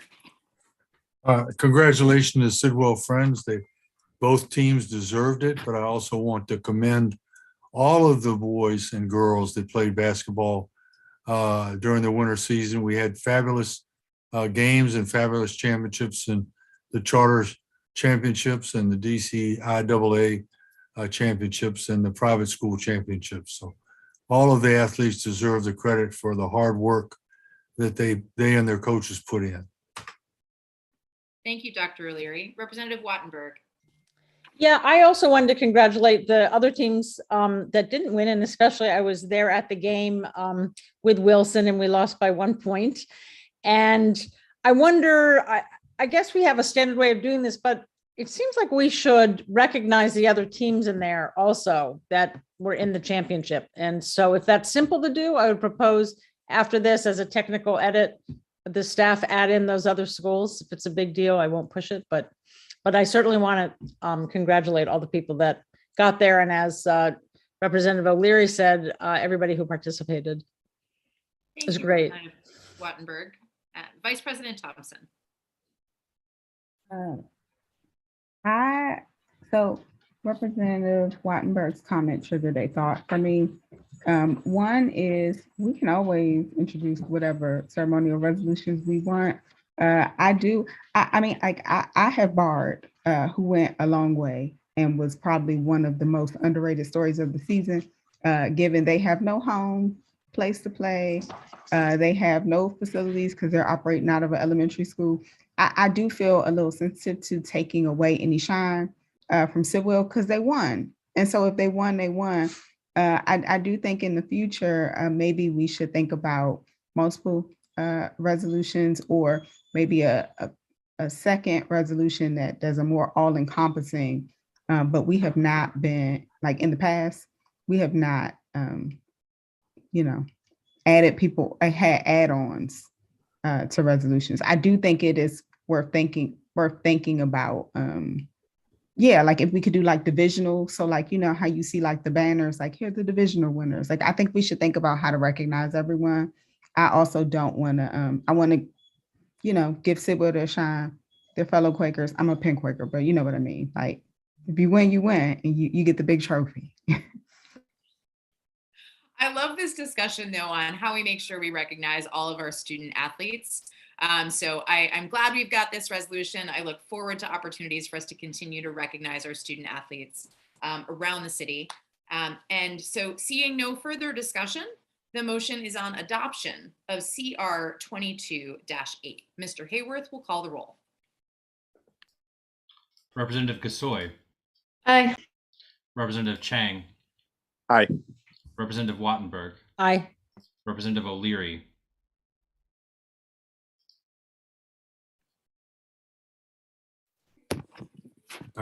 I forgot to unmute. Aye. Representative Thompson. Aye. Representative Reed. Aye. Representative Patterson. Aye. Representative Lopez. Aye. Representative Johnson. Aye. Representative Birnstad. Aye. Representative Bright. Aye. President Sutter. Aye. The resolution is adopted. Thank you, Mr. Hayworth, and thank you to all of our student athletes across the city. Next up is CR 22-9, recognizing Presidential Award for Excellence in Math and Science Teaching Recipients. Vice President Thompson, would you like to make the motion? And I will offer my second, and you'll understand why when Mr. Hayworth reads the resolution into the record. State Board of Education ceremonial resolution recognizing Presidential Award for Excellence in Math and Science Teaching Recipients, CR 22-9. Whereas on February 8th, 2022, President Joseph Biden named 117 teachers, mentors, and mentoring organizations as recipients of the Presidential Awards for Excellence in Mathematics and Science Teaching. Whereas the PEMSET honors the dedication, hard work, and important role that the nation's teachers and mentors play in supporting learners who will be future science, technology, engineering, and math professionals, including climate scientists, mathematicians, innovators, space explorers, and engineers. Whereas the PEMSET was established in 1983 and regarded as the highest award K through 12 mathematics and science, including computer science teachers, can receive from the US government. Whereas each year, the award criteria alternate years between K through 6 and 7 through 12, with 2022 awards for K through 6 educators. Whereas nominees complete a rigorous application process where they demonstrate deep content knowledge and their ability to adapt to a broad range of learners and teaching environments. Whereas the panel of distinguished mathematicians, scientists, and educators at the state and national levels assessed applications before recommending nominees to the White House Office of Science and Technology Policy, followed by selection of educators based on their distinction in the classroom and dedication to improving STEM education. Whereas the National Science Foundation, which manages PEMSET on behalf of the White House Office of Science Technology Policy, provides each recipient $10,000 and certificates signed by the President of the United States. Whereas 2 of the recipients of 117 recipients were of District of Columbia Public Schools own Sarah Westerlook and Sherry Freyson-Shanier. Whereas Sarah Werstook,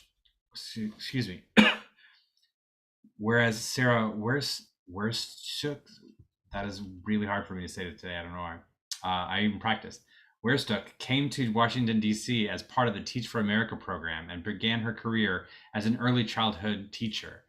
Whereas Miss Westiuk received a Bachelor of Arts in Psychology from the Pennsylvania State University and a Master of Education in Curriculum and Instruction from George Mason University, and is certified in 1st through 6th grade elementary education and rated as a highly effective teacher within DCPS.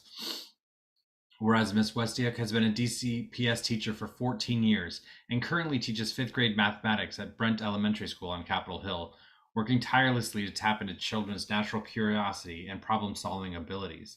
Whereas outside of the classroom, Ms. Westiuk leads an after-school math Olympiad team for 4th and 5th graders and serves as both a formal and informal mentor to other teachers, works with school leaders to analyze student achievement data, and has been the architect of a school-wide schedule for many years, and is a member of Brent's local school advisory team.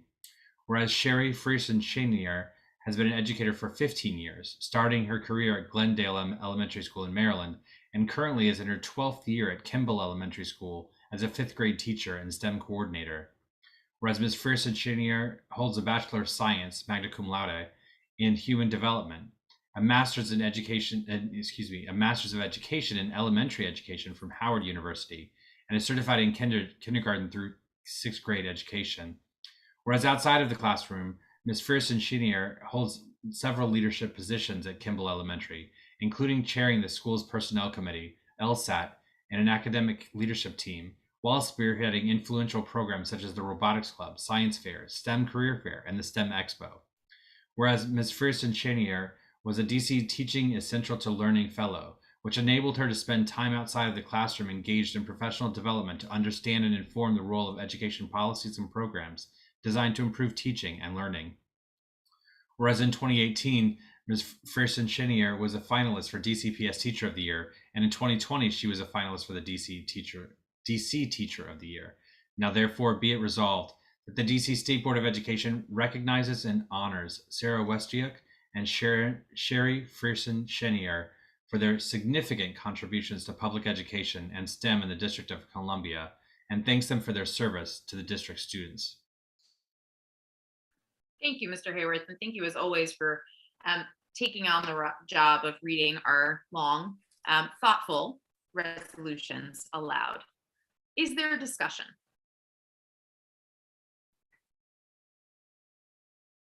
Vice President Thompson. So in the future, I will make sure to add a pronunciation to my resolution for middles because it is pronounced Ms. Shin Ye. So Ms. Shin Ye, I actually saw her virtually today with her kids because they have Casey trees there. And they were doing an environmental lesson, and I was asked to be a guest and got wonderful questions, including like, what can our kids do to combat climate change? And I was like, oh, in addition to reduce, reuse, recycle, you should totally tell policymakers like us that you care, because we'll listen to 5th graders before we listen to anybody else. And so they did not know that Ms. Shinye won this award. I maybe might have let that slip because I was excited. But it was so amazing for them to see them cheer her on. And so I've seen the STEM fair that she has put on in the past. I've been to the robotics club at Kimball, and I'm so happy to see her recognized. And I look forward to going back to Kimball and dropping this recognition off with her because I'm always happy to appreciate our educators. Thank you, Vice President Thompson. Is there further discussion? Well, I will just add my thanks. It is always wonderful to see teachers in our city honored, and it's wonderful to see teachers from schools that I get to represent honored. So congratulations to Ms. Warstook and to the Brent Bears. I'm very excited to hear how things go as we get back to more typical competitions and this Math Olympiad team gets going. So congratulations to our teachers for the wonderful work they do within their classrooms and outside of their classrooms for our students, especially in the field of math and science. Seeing no further discussion, the vote is on Resolution CR 22-9. Mr. Hayworth, would you please call the roll? Representative Gasoi. Aye. Representative Chang. Aye. Representative Wattenberg. Representative O'Leary.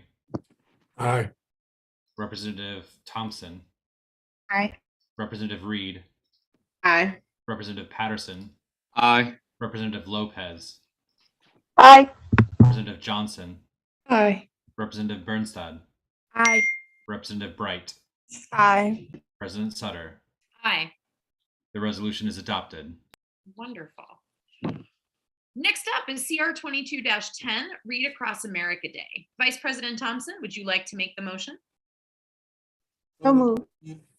Representative Chang, would you like to second? Absolutely. The motion being properly moved and seconded, Mr. Hayworth will read the resolution into the record. State Board of Education ceremonial resolution to celebrate Read Across America Day, CR 22-10. Whereas Read Across America is a year-round program focused on motivating children and teens to read through events, partnerships, and reading resources that are about and for everyone. Whereas the nation's largest celebration of reading, Read Across America Day was first launched in 1998 by the National Education Association.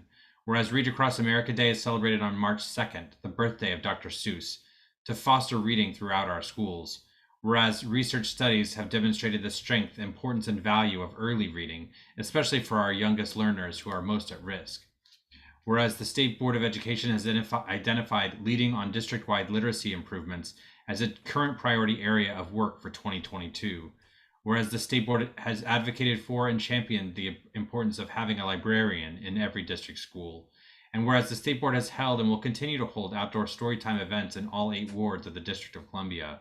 Now therefore be it resolved that the DC State Board of Education celebrates reading and all of the district's librarians, teachers, school-based staff, parents, and community members fostering and amplifying reading on Read Across America Day. Thank you, Mr. Hayworth. Is there discussion?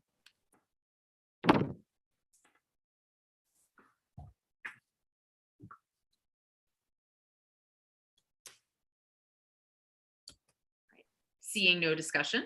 I got it. Oh, we got a hand. Sorry, Dr. O'Leary. I apologize. I have a question for Representative Chang. I think it would be beneficial for us next year, even though it's this month, to have this done in February so that we can let people know about it coming rather than talking about it already happened, as far as that Read Across America Day. Noted. Okay, great, thanks. Further discussion. All right, seeing no further discussion, the motion is on adoption, CR 22-10. Mr. Hayworth will call the roll. Representative Gasoi. Aye. Representative Chang. Aye. Representative Wattenberg. Aye. Representative O'Leary. Aye. Representative Thompson. Aye. Representative Reed. Aye. Representative Patterson. Aye. Representative Lopez. Aye. Representative Johnson. Aye. Representative Birnstad, Aye. Representative Bright, Aye. President Sutter. Aye. The resolution is adopted. Wonderful. Next up is CR 22-11, Women's History Month. I move the resolution. Vice President Thompson, would you like to second?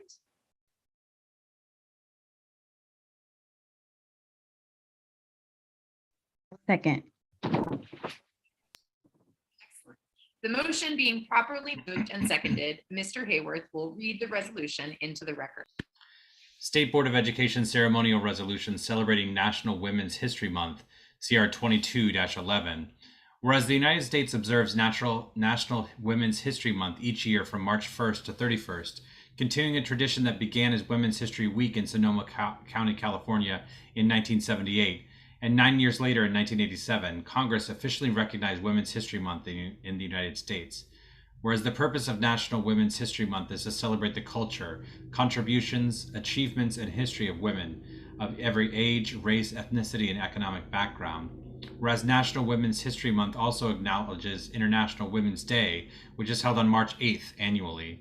Whereas celebrating Women's History Month increases awareness of the issues that women face due to historic and current systemic sexism, discrimination, and marginalization.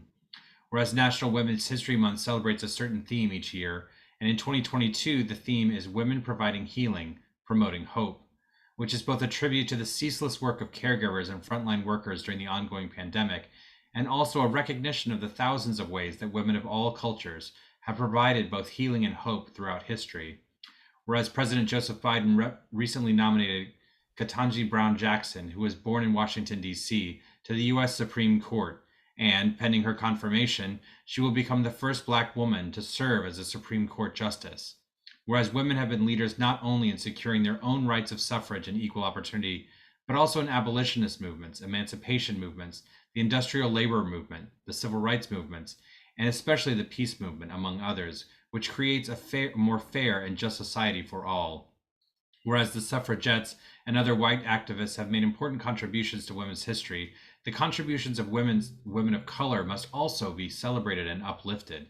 And whereas National Women's History Month will be commemorated this year in district schools and neighborhoods with events, festivals, performances, programs, and activities, now therefore be it resolved that the DC State Board of Education recognizes and celebrates National Women's History Month and the achievements, contributions, and existence of the district's women, including our 5 elected female state board members and 4 appointed female student representatives. And be it finally resolved that the State Board recognizes and values the importance of culturally sustaining pedagogy, anti-sexism, and women's voices as important elements of equity and excellence in education. Thank you, Mr. Hayworth. Is there discussion?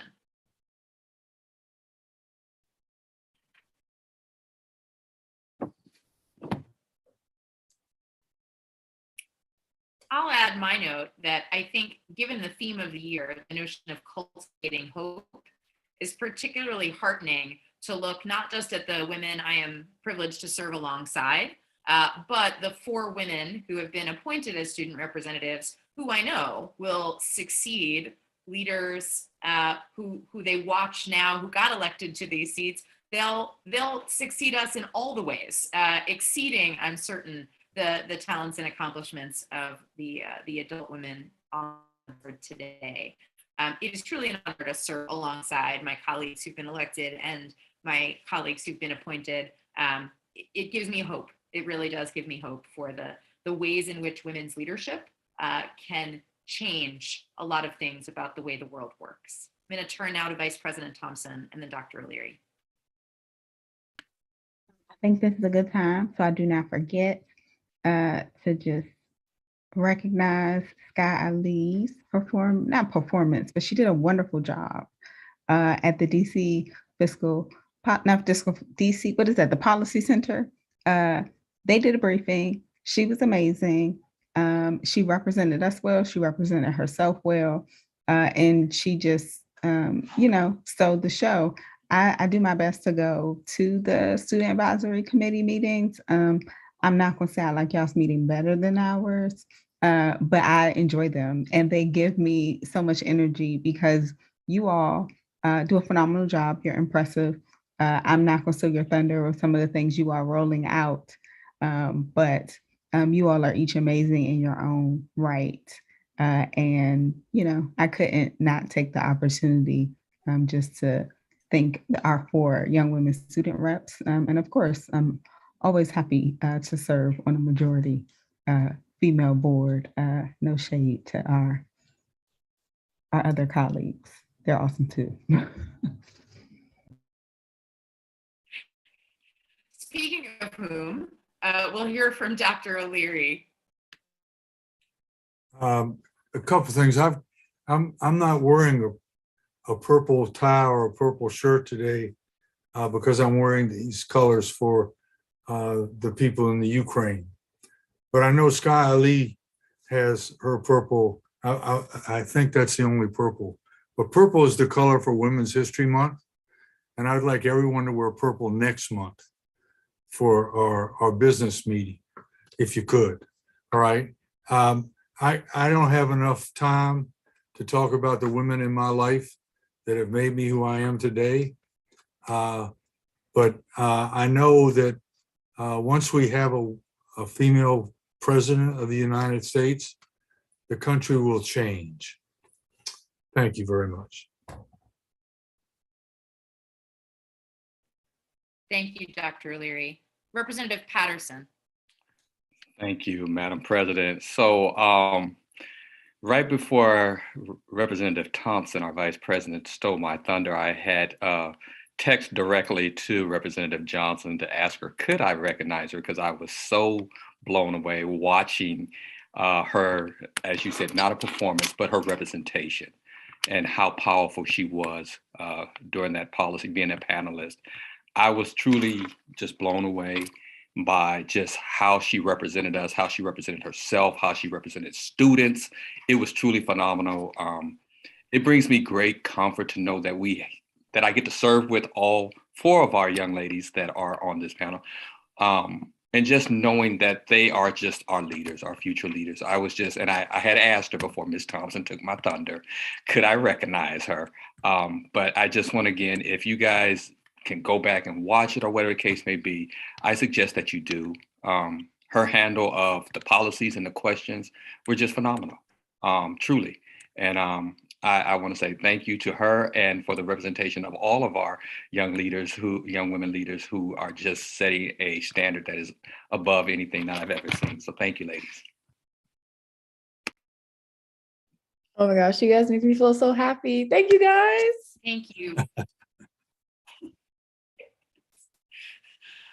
Thank you, Representative Johnson and Representative Patterson. I'm very excited to see in the chat that we will get to hear from another of our fabulous student representatives, Representative Birnstad, who will be speaking at the NASB Legislative Conference. So for those of you who are attending, we'll get to hear from Representative Birnstad there as well. And for those of you not attending, we'll be sure to take pictures and come back with the wonderful imagery that Representative Birnstad provides in her speech. Seeing no further discussion, the motion is on adoption of CR 22-11. Mr. Hayworth, would you please call the roll? Representative Gasoi. Aye. Representative Chang. Aye. Representative Wattenberg.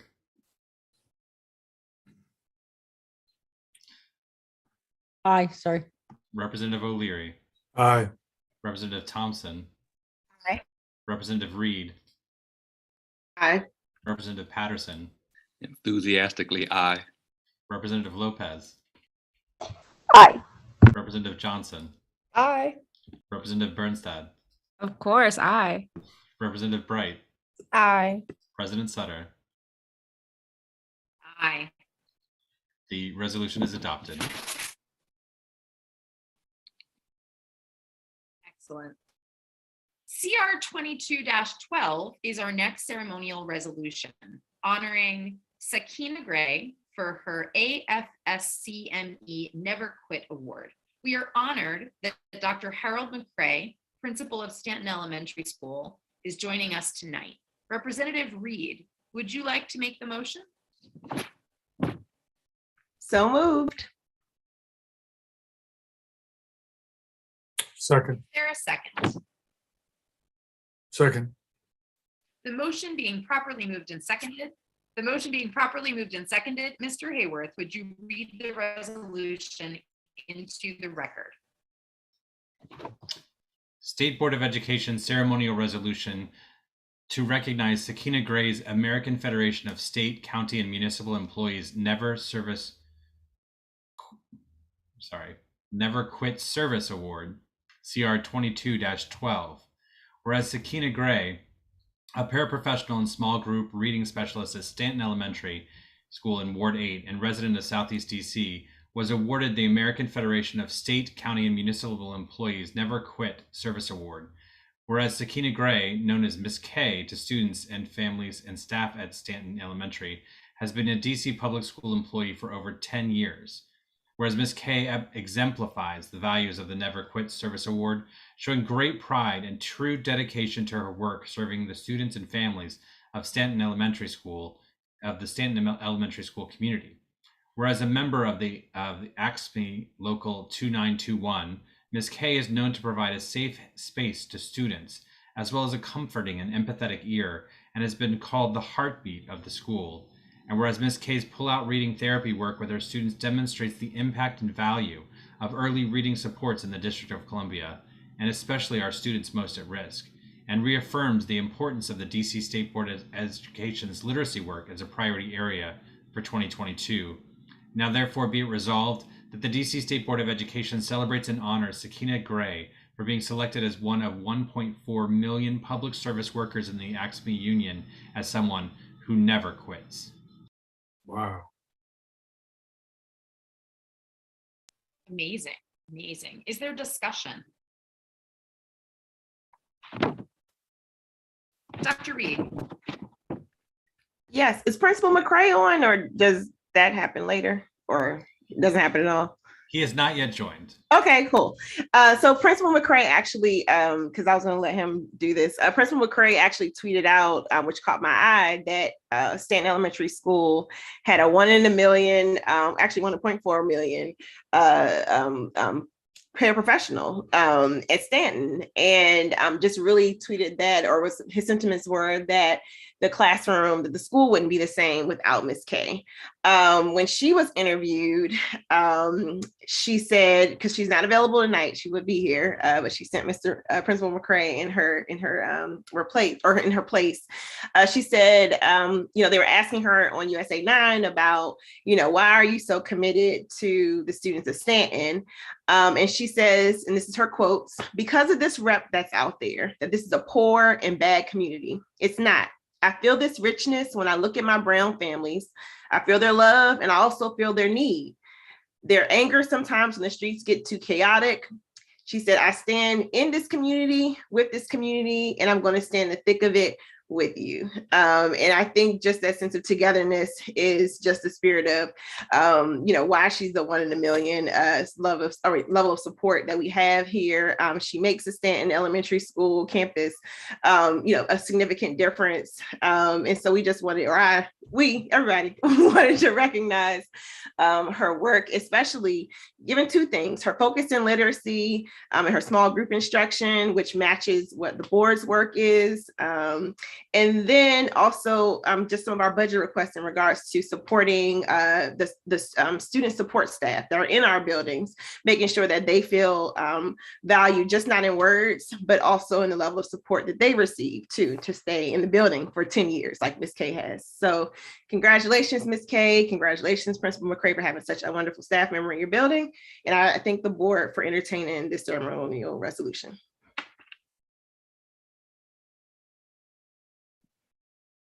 Thank you, Dr. Reed. Is there further discussion? Seeing no further discussion, the motion is on adoption of CR 22-12. Representative Gasoi. Aye. Representative Chang. Aye. Representative Wattenberg. Aye. Representative O'Leary. Aye. Representative Thompson. Aye. Representative Reed. Aye. Representative Patterson. Aye. Representative Lopez. Aye. Representative Johnson. Aye. Representative Birnstad, Aye. Representative Bright, Aye. President Sutter. The motion is adopted. Aye. Excellent. I'm sorry that Principal McCrae was not here with us, but we are I'm gonna make some incredibly tissue grateful water for the work that he does to support teachers like Ms. Gray. Please extend to her and to the entire faculty of Stanton Elementary our gratitude. Next up is CR 22-13, Music in Our Schools Month. Representative Chang, would you like to make the motion? Yes, please. Is there a second? Second. Excellent. The motion being properly moved and seconded, Mr. Hayworth will read the resolution in.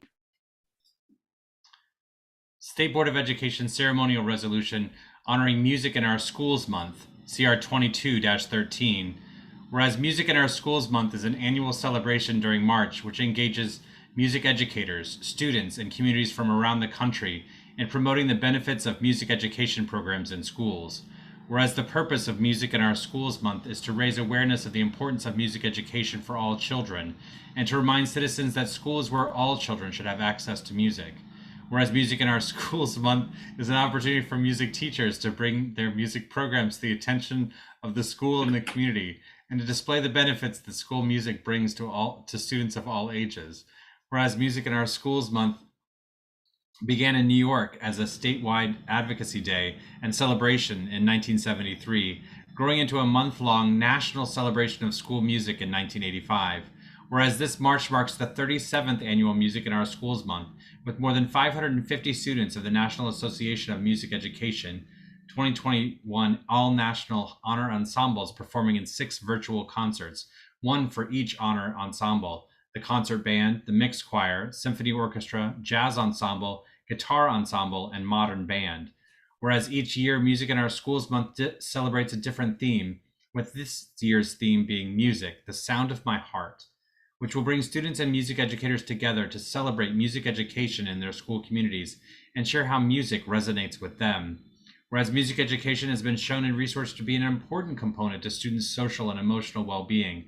Playing musical instruments and listening to music may help students relax, relieve stress, build self-efficacy, as well as improving students' academic performance and outcomes, such as their likelihood of being accepted into colleges.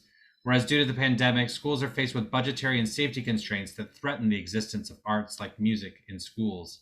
Whereas the District of Columbia has produced not only prominent musicians such as Duke Ellington and Ron Holloway, but also made impacts on musical genres such as jazz, bluegrass, funk, and go-go, the official music of Washington, D.C.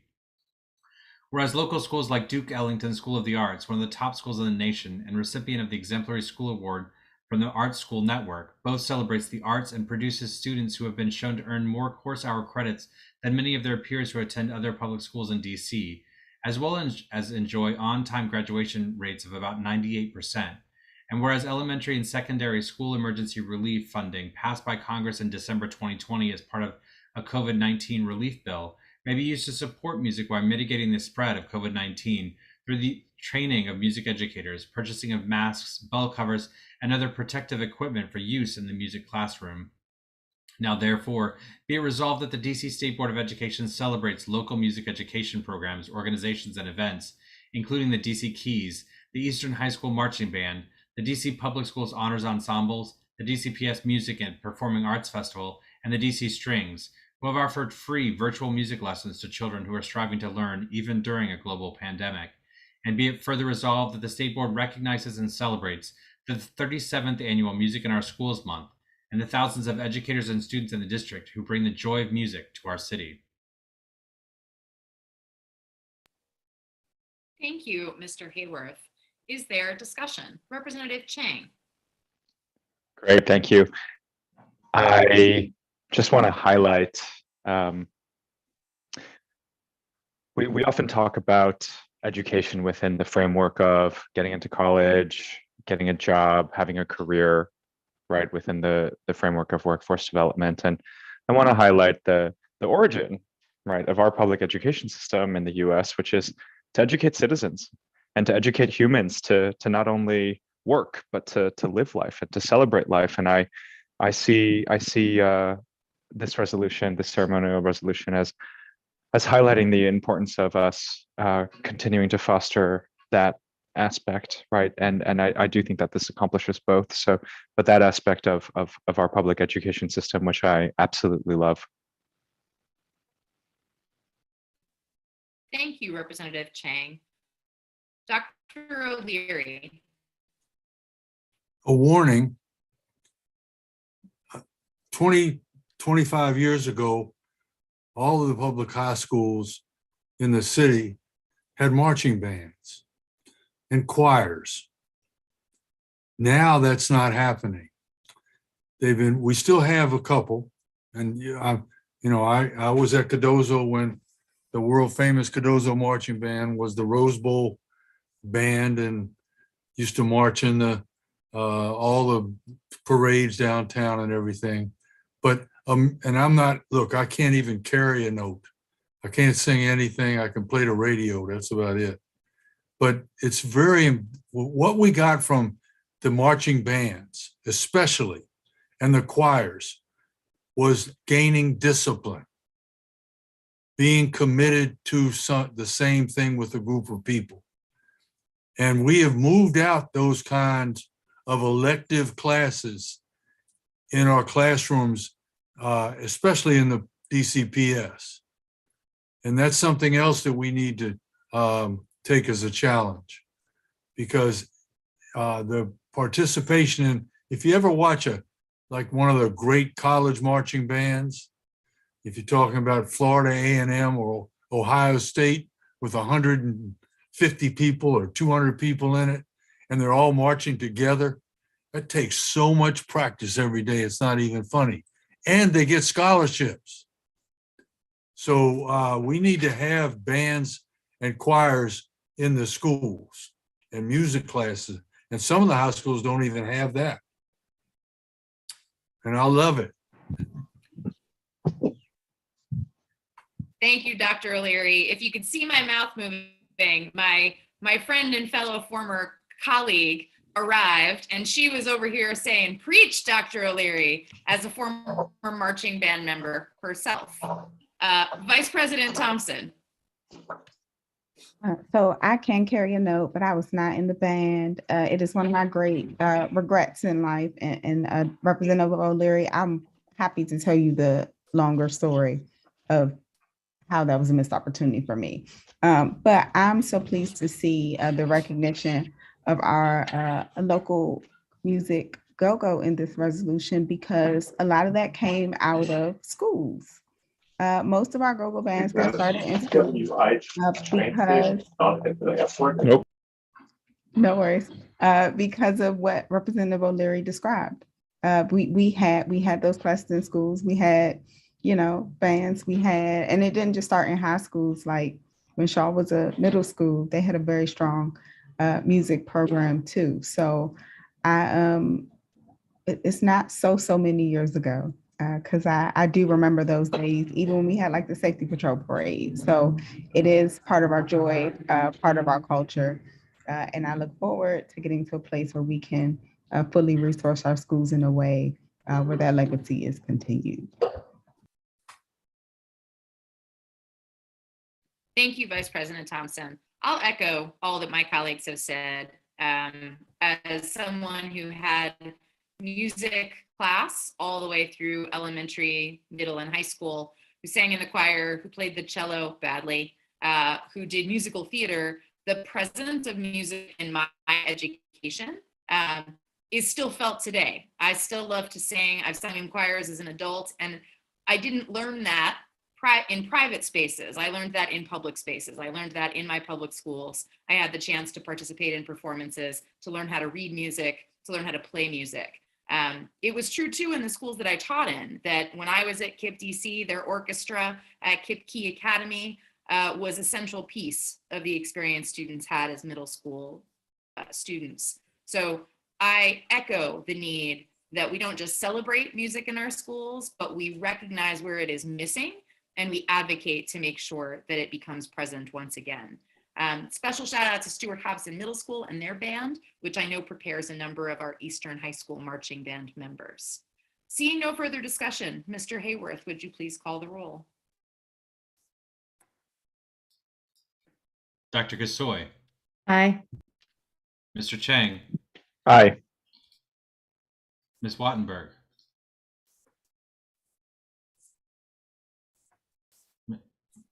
Aye. Sorry, the cat is meowing, so I keep going off of the sound.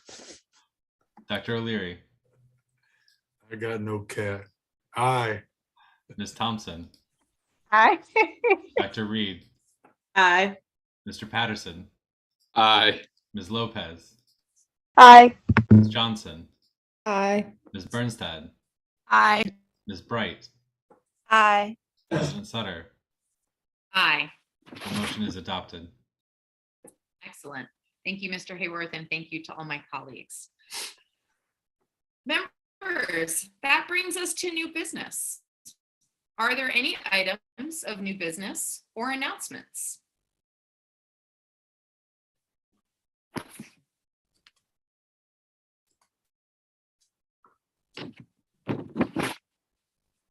Dr.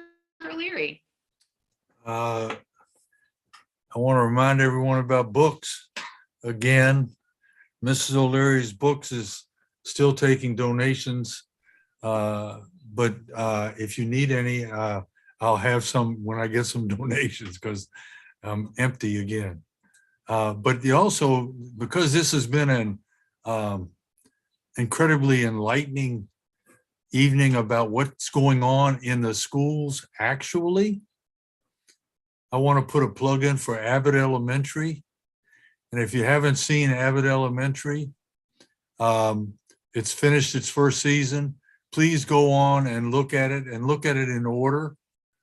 And it's a great representation of what life is like in an elementary school, a public elementary school, an urban elementary school. It really is true to life. And they're not paying me for that plug. Thank you, Dr. O'Leary. Having heard that plug before, I feel like this is the second time it means I've got to go do that. Vice President Thompson. I second Abbott Elementary. It brings me joy and it brings me sadness that we are on break from Abbott, but it'll be back for a second season.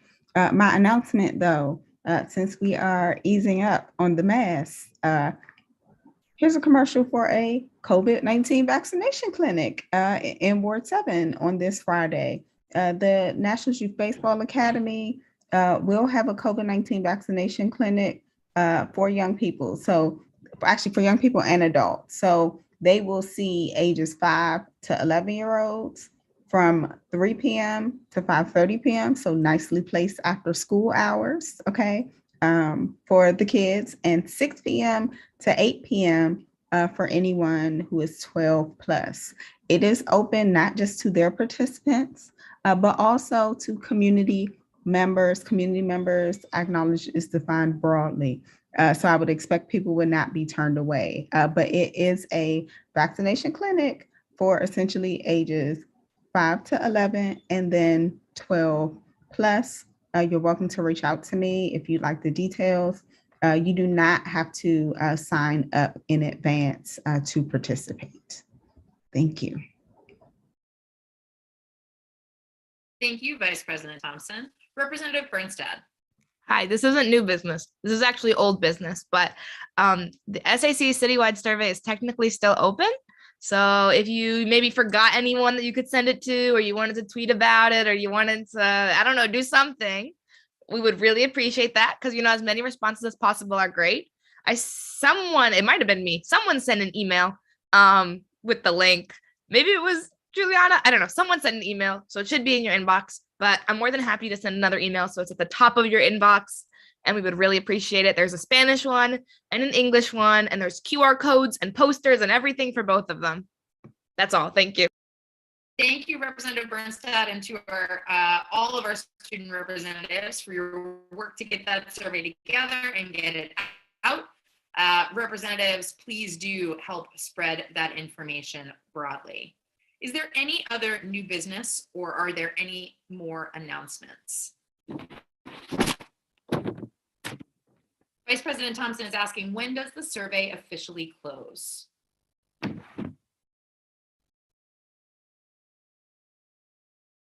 Well, it officially closed.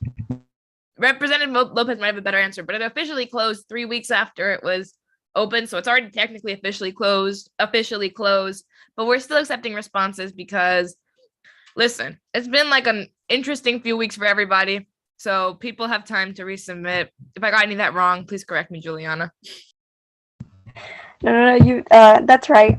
So initially we had it open for 3 weeks, but we think it's best to have it open for some period of time, at least for like 2 more weeks, so that we can get more responses, from like all wards and more schools. So we're still doing that, and it would be great if we got more responses. So all help is appreciated. And we can send the information again. If we need it, reach out, or we can send it again. Thank you. Excellent. Thank you so much, Representative Lopez. That makes good sense to leave it open a little longer, offer folks a little grace, and let's get the word out so that our student representatives get the maximum number of responses possible. All right, then. Thank you, members, for your time and engagement tonight. We had a great panel, great resolutions, wonderful discussion. With no further business before the State Board, I would entertain a motion to adjourn. So moved. Is there a second? Second. All those in favor, say aye. Aye. Aye. The ayes have it, and this virtual public meeting of the District of Columbia State Board of Education is adjourned at 7:44 p.m. See you all soon. See you in person on April 6th. Bye. Thank you so much.